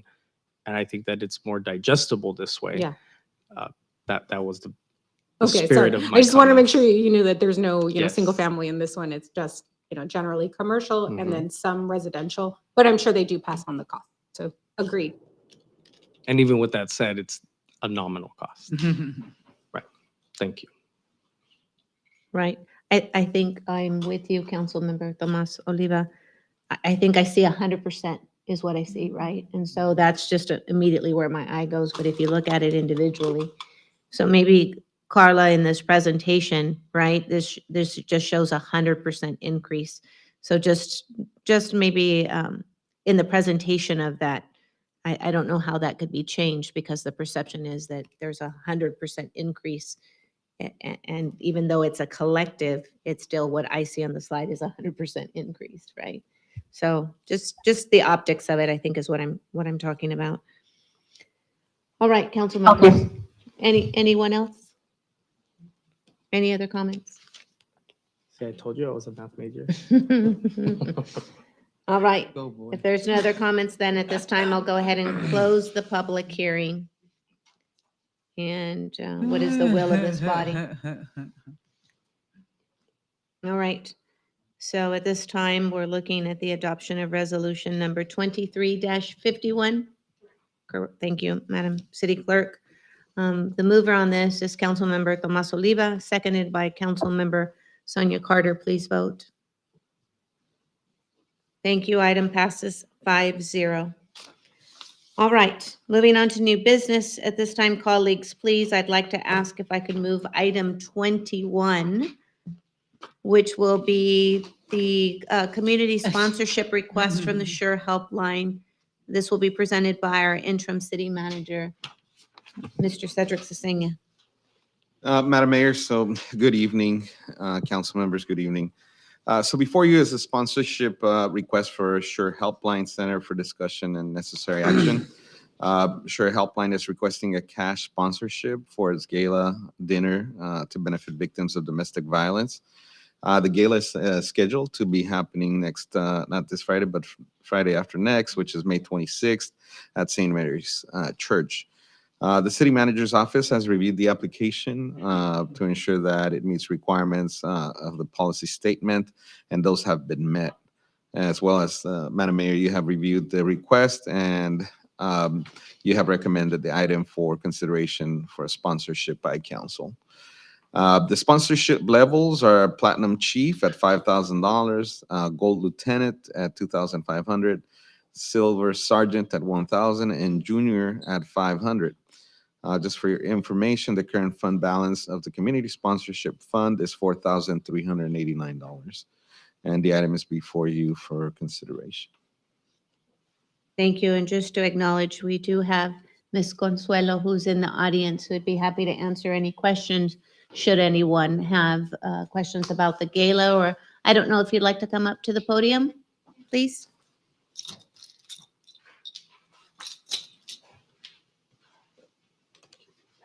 Hello, Ms. Cisneros, how are you? Good evening. Good evening. Good evening, Honorable Mayor and council members.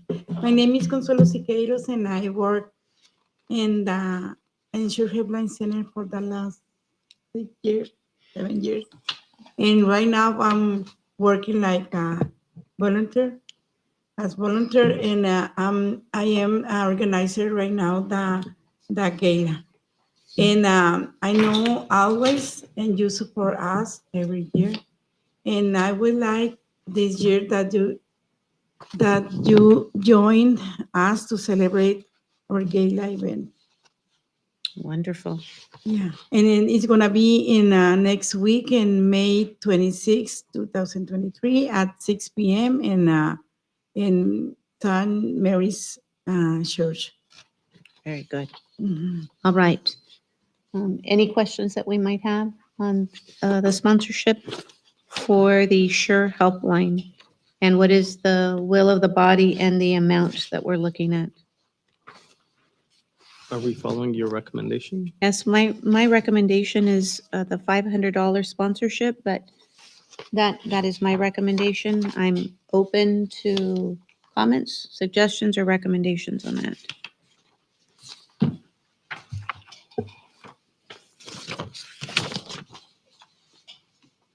All right. I will move for the recommendation to be a junior sponsor of $500 for the Sure Helpline. Thank you. All right, so the mover was Councilmember Tomas Oliva, seconded by myself, and then that item passes 5-0. Thank you, Mrs. Thank you. I Cisneros. appreciate it. Thank you. All right, going back to our agenda, back to the order. This brings us to item 17, discussion and any necessary actions regarding the approval of a project list to receive SB1 funding for fiscal year 23-24. All right, good evening again. All right, so this time I don't come asking for money, I come to report money. Yay! So as part of the gas tax and SB1, we are allotted a pocket of money every year. This is more of a preview of coming attractions as we get to decide and provide direction to the state on our intent of use for that funding. In this case, we're proposing to fix the bottleneck that has been created as the city of Imperial has widened Laboratory Avenue. And to our Laboratory Avenue, it goes back to 2 lanes over the canal and over the drain. What we've identified is moving forward to use this funding coming in to widen Laboratory Avenue between Crookshank and North City limits. This will be coming in a coming project at this point. This is simply an approval of the list so we can submit to the state. If you have any questions, I'd be happy to discuss. And actually, we take that back. We take that was last year's project. So this year's, I take that back, is East Main. So it goes from Dogwood Avenue to Cooley Road, as that road requires some resurfacing, as you can see from the picture. Mhm. And our intent is to use this funding coming in to do an overlay in that area. Any questions? All right, council. Any questions on this project? So we're not widening the Laboratory? We are. Oh, okay. But the good news is that happened last year, the approval, so we're working. Oh, All right. I got mixed up. I apologize. So we are doing that as well. And then we're doing this plus, so you get 2 projects updates. I apologize Well, for that I feel like confusion. we got a bonus. Hey. It was all planned. Well worth the mistake. Right. All right, thank you, colleagues. At this time, Councilmember Edgar Garcia was a mover, seconded by Councilmember Tomas Oliva. Please vote. Thank you. That item passes 5-0. Great. Thank you for the bonus. All right. No, but thank you. And on the coming item, item 18, this is a program supplement agreement. And we continue to look under every rock to supplement funding for our streets. This reduces our impact on tax dollars from our residents, from our gas tax. In this case, this is a coronavirus era. I want to say that it passed, and right, a coronavirus era funding source where we have 154,000 to support the current overlay of our streets project that is currently out to bid. There's just various locations that will be overlaid. Council approved this project in a couple meetings past, and this project is currently out to bid. And this, again, just to repeat, the funding supports that effort and reduces the need of Measure D and other funding sources. If you have any questions, I'd be happy to answer those. All right, council. Any questions for Mr. Abraham? All right, what is the will of our body here? I'd entertain a motion at this time. Motion has been made by Councilmember Edgar Garcia, seconded by Councilmember Sonia Carter. Please vote. Thank you. Item passes 5-0. Thank you. All right. Item 19, discussion and necessary action regarding a cooperative field experience program affiliate agreement between El Centro Fire Department and Imperial Community College District. Chief Bernal. Yes, thank you, Mayor and Council. What better opportunity to come up during EMS week to talk about entering into a cooperative field experience program with our local college to help foster the development of emerging EMTs and paramedics. So just a little background, and I'm gonna, even though it's been almost 18 years since I've been a paramedic now, I'll give you a little background on what the paramedic program consists of specifically, because it's the one I remember the best. So the program consists of several phases, one being the didactic, which captures a lot of their in-class work, and then the other, and probably more critical, is the field experience. That field experience is divided into a couple categories. One being the clinical, where they go into a hospital setting and have the opportunity to starting IVs, pushing drugs, and getting that experience. The next and most important, I think, comes in terms of where we fit into the equation and some of our other partners within the Valley. And that's during their field experience, where they actually go out and ride along and get to put forth the culmination of their efforts that they've gotten to that point and kind of become the paramedics that they're going to be. And so what this this program agreement does is it partners the fire department with IVC. It outlines some of the specific responsibilities of the district, which is IVC as identified in the contract, and then ourselves. IVC, for example, would be responsible for planning, developing, and implementing and providing some supervision, while the fire department would also be responsible for providing the preceptor, which is essentially our member who shadows that intern. We're to provide a good working environment to develop appropriate objectives that are achievable for the student and help, again, foster that development. So what a student has to do in their field experience portion, specifically as it pertains to being out in the field, is they have to complete 22 24-hour shifts.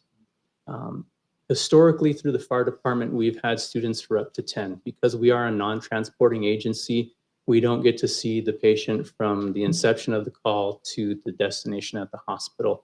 So we have them for a small cross-section of their actual field experience. So historically, we have done it to where we've seen them for 10 shifts. Additionally, what this field experience affiliate agreement does is it captures and brings us in line with the California Code of Regulations, specifically Title 22, which identifies under Chapter 4, Article 3, that the paramedic training program, which is IVC, they must actually enter into a written agreement with paramedic service providers that provide the field intern services to the students. So that's why this was drafted. Once again, it captures some responsibilities, pretty self-explanatory as far as providing a safe working environment for the students that helps facilitate the development of their skills.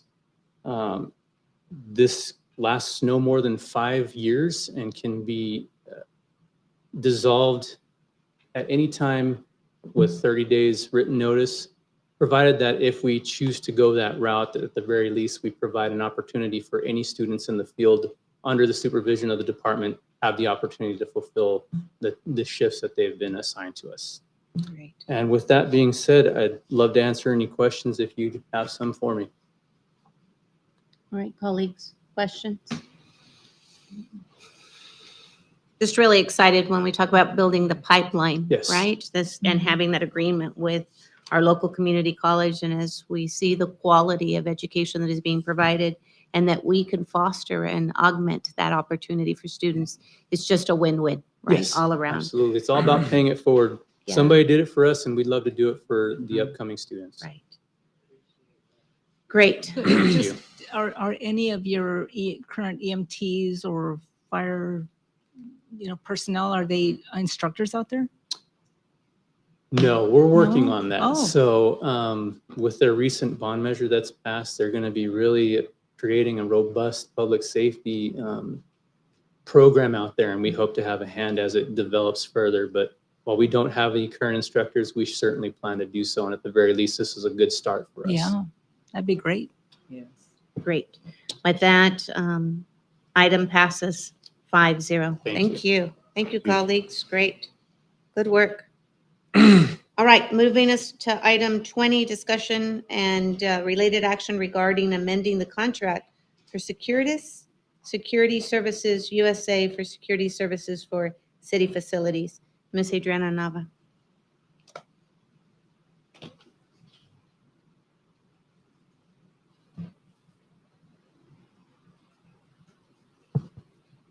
So Honorable Mayor and Council, this is an item that came before you back in February.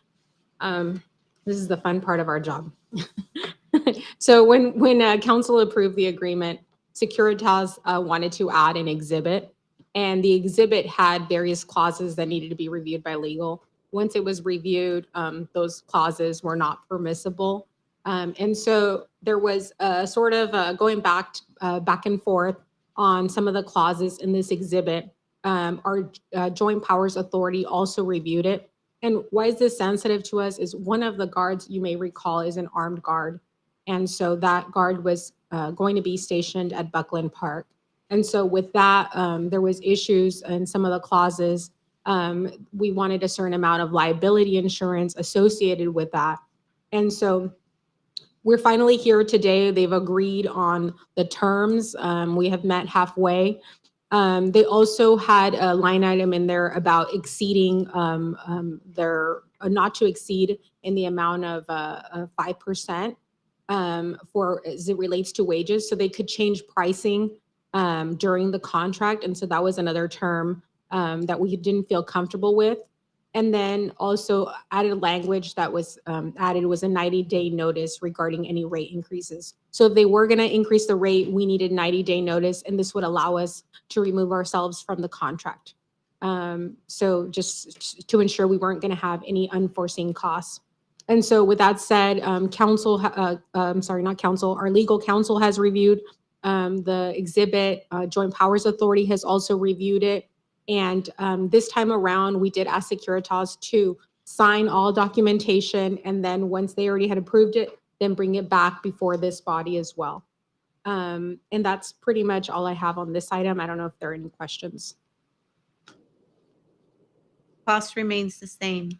Yes. This was just making sure that the language, right, the legal language aligned to the services that would be provided. Yes, and overall, just reducing liability on both ends and reaching a happy medium, and also not allowing to increase the cost during the scope of the contract, let's say by 10%. They would have to give us notice, and a 90-day notice would be required. And so these are just things that happen with contracts. Sometimes as we move forward, things come, and so we have to revisit the terms. And so Betsy, of course, and Alex were instrumental in this. And then Gus is a middle person. So thank you. All right, great. So this time, a motion has been made by Councilmember Edgar Garcia, seconded by Councilmember Sonia Carter. Please vote. Thank you. Item passes 5-0. With that, we're going to go ahead and move on to 21B, Mr. Abraham, which is adopt a resolution ratifying the proclamation of local emergency issued by the Director of Emergency Services due to Imperial Avenue at Imperial Avenue at Adams Avenue surface void. All right. Good evening. It's one of those that I wish I wasn't here to report. But this time, as we come with better news that are previous to sinkholes. Because of the previous two locations at Imperial and Scott and Imperial and Euclid, we're revamping our program of inspection and maintenance. During this an inspection where we camera the sewer mains, we found out that this manhole that we're talking about, which is really near the southwest corner there of the intersection, right by Church's Chicken, and that by the curb ramp in that area, we found that the manhole itself had a void in the wall. And the void is at the bottom of the wall.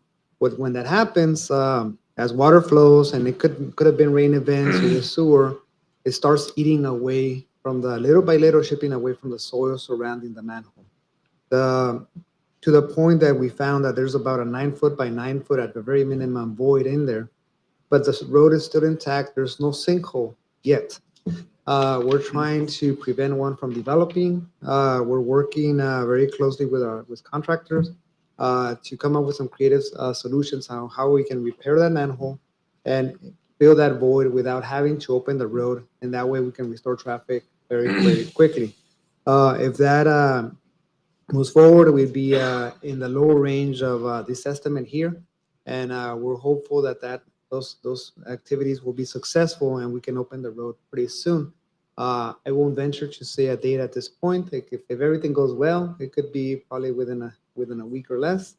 And then if we have a little bit more trouble, then it will extend that and likely significantly. So wish us luck as we pursue this fixes. But this is a tool that allows us to contract directly, avoid all the bidding and the delays in the bureaucracy of getting the job done. But this is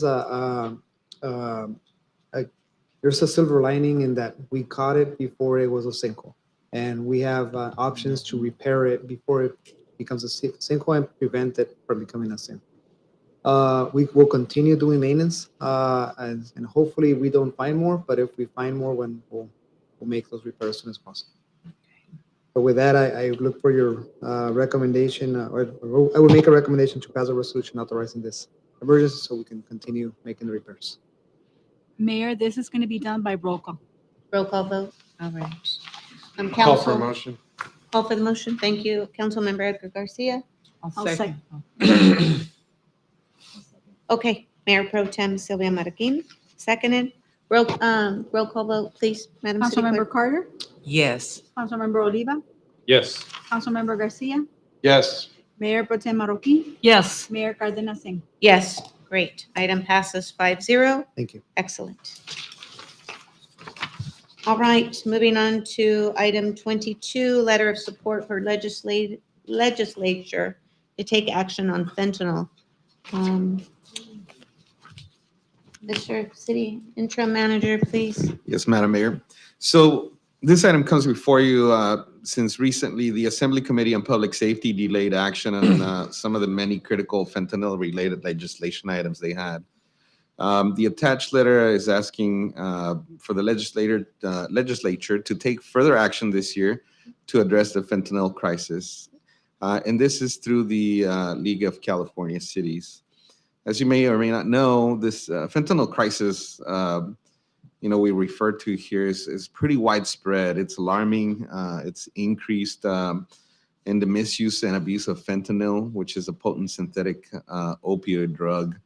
Fentanyl has been estimated to be 50 to 100 times more potent than morphine, making it highly dangerous and potentially lethal. This epidemic stems from the illicit production of and distribution of fentanyl pills. And most of these are counterfeit pills, and they're mixed normally with other drugs such as heroin or cocaine. Due to its potency, even in very small amounts, fentanyl can lead to an overdose and death. This crisis has devastated many families and has devastating consequences, not only for the person using, but also for the legal system, as well as our police departments, fire departments, EMS, and hospitals and healthcare. So this opioid crisis has contributed to the sharp rise in overdoses and fatalities as well across California, and continues to cause an effect on communities. And it breaks boundaries of socioeconomics. It's definitely become a significant public health concern for everyone as a society. This is why the League of California Cities has asked for this letter of support. They're trying to address the efforts of the fentanyl epidemic, including increasing public awareness about the dangers of fentanyl, enhancing drug education and prevention programs, expanding access to opioid overdose reversal medications like Narcan or naloxone, and cracking down on illegal fentanyl production and trafficking. The letter of support is attached for your consideration. Thank you. All right, colleagues, any comments or feedback on this item? I've been discussing this with this body since I went to the executive board meeting for the League of California Cities. This is something that has been on their radar for some time. They have been trying to take some action to get the legislature to pass appropriate bills that have recently been introduced. There are several aspects to these fentanyl bills. Of course, there's an educational aspect, there's a public awareness aspect, but the main part of their support is towards some of the legislation that's going to roll back the restrictions that were placed on law enforcement and district attorneys statewide by the introduction of Prop 47.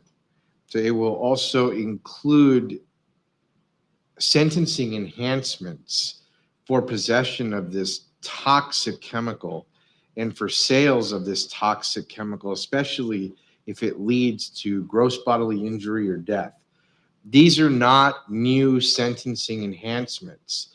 These are enhancements that usually are applied when there is a certain amount of weight or when injury is made. And they've existed on our law books for some time. They were repealed when Prop 47 went into effect. And since then, we have seen this scourge of synthetic fentanyl flood our streets. Originally, we had problems with heroin, methamphetamine, cocaine. Now we have this synthetic drug that's being made by the bulk load in other countries and shipped across our borders and ending up on our streets.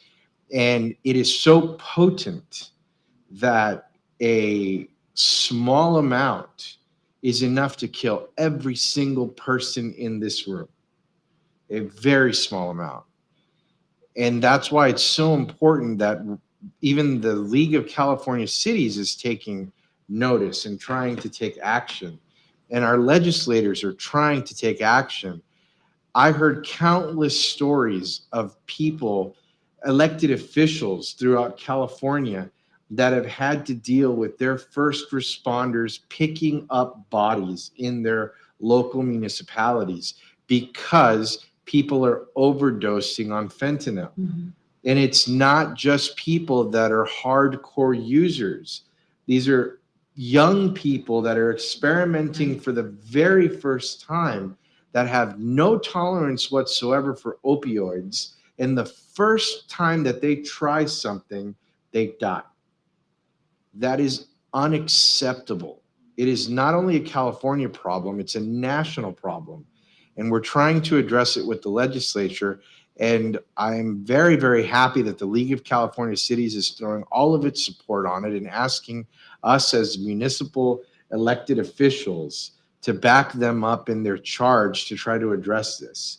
We need to educate the public. We need to educate our young people that the danger is there and that it only takes one bad decision now and it can cost you your life. And we need to punish the people who are out there profiting by selling this toxic chemical to people and hurting them and killing them. Until we do so, nothing is going to change. So I implore this body to support this letter, and I think you all do. And I hope that it finally falls on the right hands in Sacramento and we can get some of these bills passed and not delay, because if they keep delaying and say, let's put it for next year, all it's going to do is count against us in terms of costing Body lives. count. Mhm. Thank you. Thank you. Just to share with you, last week I had the opportunity to meet with District Attorney George Marquez and his deputy district attorney. We had a long discussion about the landscape and the use that's in our community. I think many times we don't understand the depth of something that is happening in our community. We think it happens in big cities. We also talked about, for our first responders who answer the call, or police officers, and the risk that comes with answering that call, and shared many incidences where, just the simple, exactly what you said, it's so powerful, even when they're collecting evidence, if you will, all the precautions that they have to take place and so forth. So it's from taking a look at it from so many perspectives: education, community awareness, and then the legal proceedings that take place with that as well. So with that, There is a motion made by Councilmember Edgar Garcia, seconded by Councilmember Sonia Carter. Please vote. Great.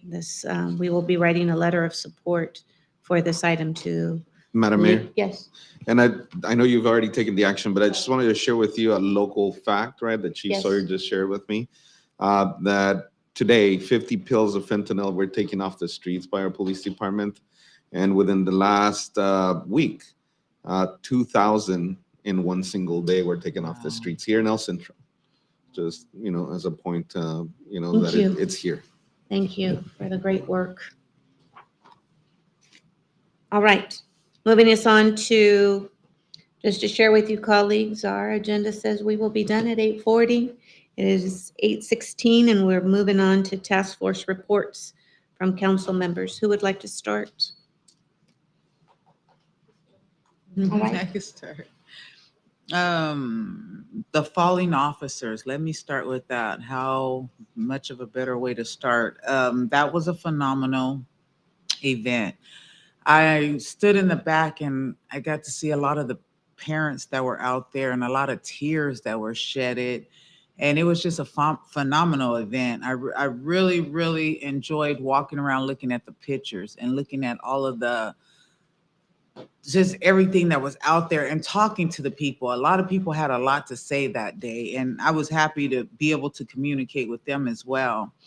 And then Councilmember Olivias and we had the honor of interviewing the CFO for the hospital, and that went really well. Good. That went really well. And we attended the Dancing with the Stars, my colleagues and I, and that was phenomenal. And I guess we have some recommendations for somebody that's sitting to the right of me to go ahead and dance next year. So we'll see what happens. Right?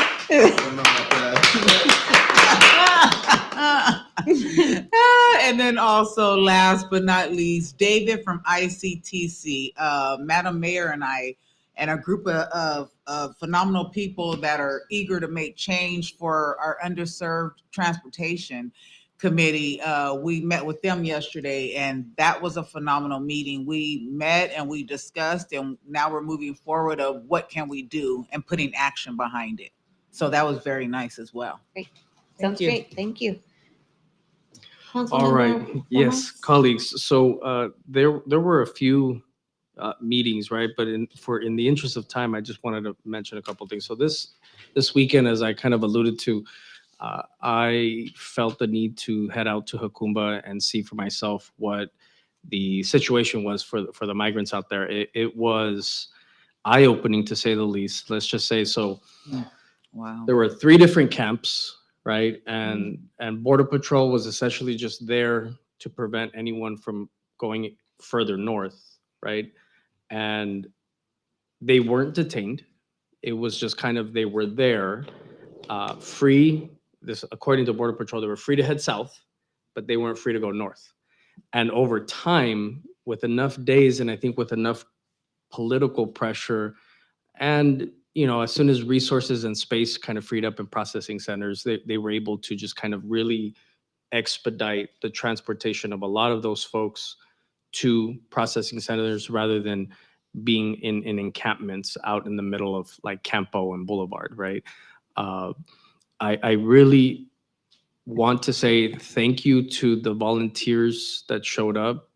There were a lot of just community folks from Jacumba that came together, but there were a lot of residents from Imperial County that showed up with water, with canned goods, with blankets, as well as people from San Diego County. I mean, it was just, it was organized, but not formally organized, if you want to put it that way, right? No grand scale organization was kind of coming together.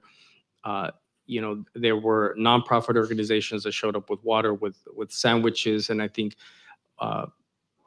they were out there from like Wednesday, Thursday, Friday. You started seeing significant reduction in numbers Saturday and then Sunday, and then the last group was picked up last night around 8 or 9 o'clock, right? So all of those folks have now found spaces, but I was really happy to see local folks. Like there were some employees from ECRMC. There were some of our local folks that are associated with Mexica, Ernie Quintero in downtown.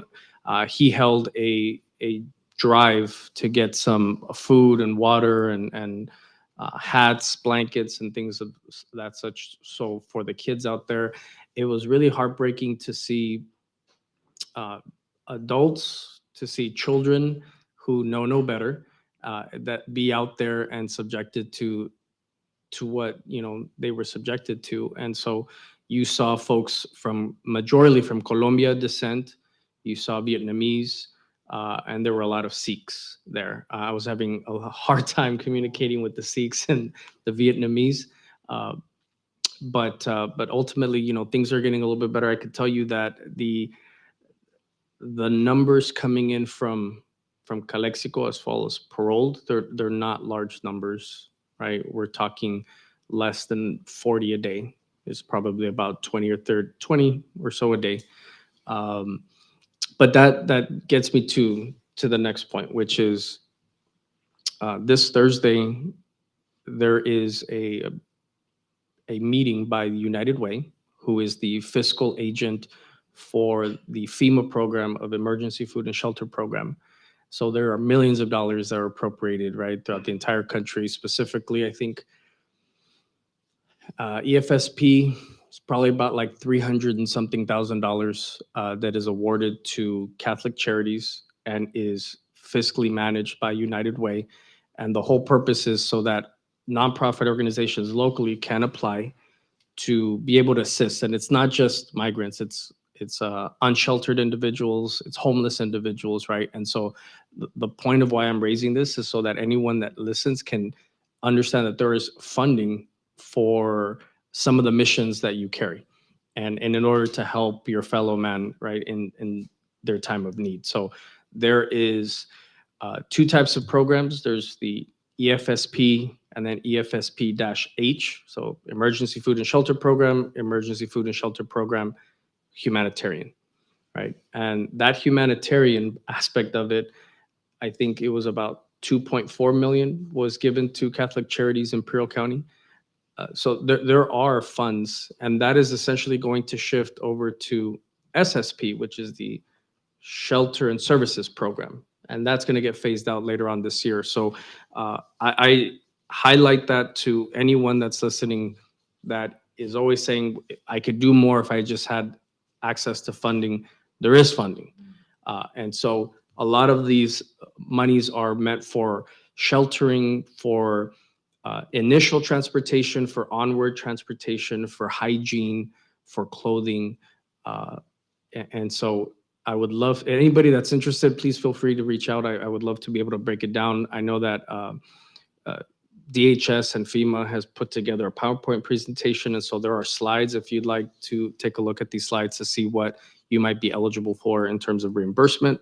But that is this Thursday. Reach out to Ken Whitens at United Way if you are interested in participating. And I think it's important as we talk about not just the migrants, and I'm not trying to, be polarizing to just that, but certainly individuals that need our help, both migrants and as well as our own very residents that find themselves unsheltered, right, homeless, so with need. And so please take advantage of that. We certainly would like to support your application if possible to make sure that you have access to that funding and be able to help more people. So with that, colleagues, I'll end my report. Perfect. Thank you.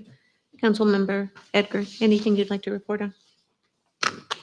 Let me see. Since our last meeting, I participated in Law Day at the courthouse. That was a nice community event. We had a panel of attorneys that provided free legal advice to residents of the Imperial County who came to the courthouse, and I served on that panel. We covered all sorts of questions. So, but we had let's see, we had 1, 2, 3, 4. We had 5 different attorneys that served on the panel, and they came from all different walks of life. So we had a lot of different skill sets available to help people. And I think we did a good job, and they definitely got their questions answered. The community came out in force. I know there were a lot of people there, going to all the different vendors and also coming and touring the courthouse. It is a historic building that we have the pleasure of having right in the middle of our city. So that was a nice event. Then I attended the Dancing with the Stars gala at the Q with my colleagues that were there. It was a nice event. It seems that we're going to outgrow that ballroom. Yes. Every single year that they have it there, it seems that there's more people. It was completely sold out, and every table was full. It was a really nice event. They raised a significant amount of money for scholarships.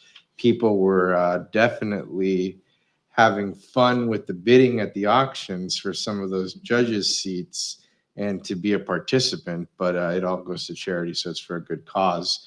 I was happy to see that. I think that was pretty much the end of that participation, other than, what we've been doing in terms of with the city. Of course, we're still dealing with some of the issues with the hospital. We had some good news that the distressed loan fund was approved in Sacramento, and we're going to be exploring that as an avenue to help the city help the hospital, of course. And we're still working diligently to promote AB 918, and still having back-to-back meetings when it's city and hospital. We had one today, but we're going to continue to do so and look forward to having those discussions with the public. And that's it for my report. Wonderful. Thank you. Mayor Pro Tem. So let's see. So in celebration of Cinco de Mayo, I attended the Imperial Valley Regional Chamber of Commerce's Margarita Challenge out at the fairgrounds. That sounds like fun. So that was fun. Sampled a couple of the margaritas that they had going out there, but it was a nice little event, well attended. The following day, I attended the roundtable hosted by Senator Padilla at our library. And so he recapped all of the bills that he's currently working on and opened up the floor to questions from attendees. And, he almost filled the room. I would say that 3/4 of that room was full. So that pretty good turnout there. And then that evening attended the law enforcement memorial ceremony at the courthouse steps. Very somber event. But I was really impressed by Mr. Porter's son's speech. I mean, he really spoke from the heart, and I thought, wow, I was really touched by his presentation. Then the following day, Assemblymember Garcia held a Saturday hours at his office, but he also opened up the discussion on the Assembly Bill 918, which would create a one single healthcare district. So our city manager, along with myself and Pablo Velez, our CEO from the hospital, were in attendance. And let me just say that was a very robust conversation. And so, and the work keeps going on in terms of trying to create a one health district here in the Valley. So let's see what else. And then I had the honor of attending the American Public Works Association's award ceremony in San Diego with our Public Works Director, Abraham Campos, and our Community Services Director, Adriana Nava, plus our two engineers and Catherine and our mayor. And, that was, something to be very proud of, because we were recognized for the project of the year, which is our new library. And I think that was, something that we should all, again, be very, very proud of. So thank you to our Public Works and community. So I know it's a whole team effort. It's not just, but representing the city was an honor. So, and I think that's it for now, until the next. Great. The next round. Sounds good. I think for myself, many of the activities have been duplicated and had the opportunity to attend with my colleagues. I will highlight that I did attend the SCAG conference. It was our regional conference and General Assembly. That was May the 4th and the 5th. Again, I had a meeting with our district attorney, George Marquez. We had our friends of El Centro meeting just last Monday, and kudos on the Princess Tea Party. I think that was amazing. It was great. It allowed a great opportunity. And I have to say, it was great to see so many men that took their daughters and participated and enjoyed a wonderful afternoon tea time, right, with their daughters. And we just had a great time. So thank you, Adriana, for your department and Gus and the great work that Yes, happens. and Gus, our master of ceremonies at Flash the event. King. I forgot about that, yeah. You did a great job. So great. Like I said, many of the items have already been mentioned, and so I don't want to duplicate those. I do want to take this opportunity to congratulate our San Diego State Imperial Valley campus graduates. They graduated this evening, so congratulations to the efforts, right, and the dedication of students as they obtained their higher education, whether that was a bachelor's degree, a master's degree, or a teaching credential. Also taking a look at high school graduations that will be taking place on June the 1st for Central Union High School and for Southwest High School, and congratulating those students. Many of our 8th graders who will be promoting, and also for our kindergartners, right, that get to promote from kindergarten. So I think it's great work that's happening. It's that time of year that we're just really proud to acknowledge and celebrate, right, the ending of the school year. So that's the end of my report. I'll go ahead and refer this to our interim city manager. Councilmember Carter, thank you for the confidence, but we've had a city manager and we've had a police chief. I think it's time for a fire chief. Oh, that's right. Or maybe the $1 million man has $1 million Oh, people. Abraham. All right. Just saying. I think we should. We're gonna draw the name out of the hat. I had the pleasure of attending similar events as our council. I did attend so shout out to HR. They put together some employee wellness program activities. They had the Cinco de Mayo event, and then they had a softball night at Stark and Rosas Field.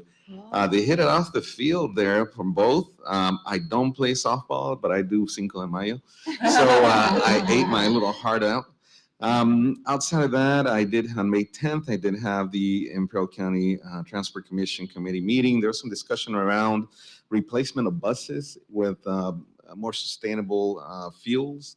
In our case, this infrastructure for electric buses is not there, and the investment would be much greater, but they're looking at nitrogen-powered buses for the county to run the lines and routes.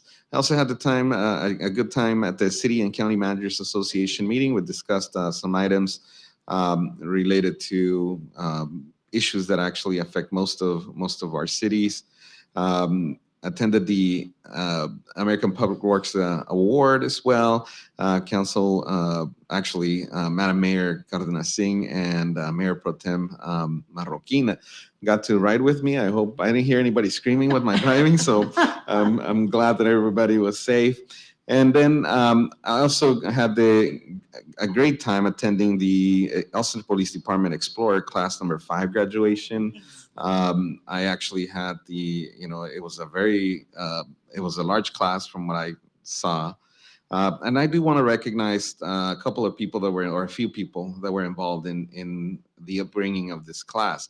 Obviously, the command staff of the police department for being supportive of having these activities for our teens. But in particular, Sergeant Adrian Chilpa, he's actually the heart and soul of the program. That's how he was described by Police Chief Sawyer. Additionally, there were advisors and past explorers, Brandon Lopez and Jason Flores. I will share with you that I started my career as a fire explorer, so I'm very proud of that. Additionally, officers Daniel Crankshaw, Carlos Bernal, Thomas Henderson, and Daniel Valencia provided support, as well as one of our records clerks, Silvia Gutierrez. I had the After that, I drove over to the Dancing with the Stars, and that was a good time. And then to close the day today, we had a swearing-in ceremony for one police officer recruit, one dispatcher, and also one team member who's already been a team member of the city for a long time at Parks and Recreation. Hope basically came on board as a full-time employee, right, with us. And one thing I shared with them is like I never realized Hope wasn't full-time because I see her everywhere at every event, and I was surprised, really surprised to see that. Anyways, that's the end of the report, Madam Mayor.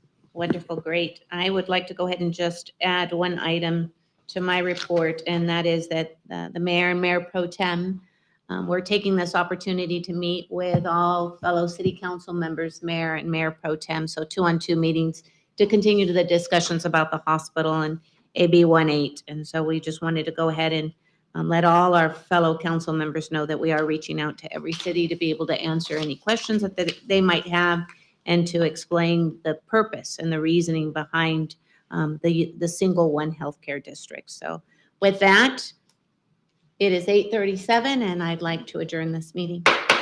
Go home.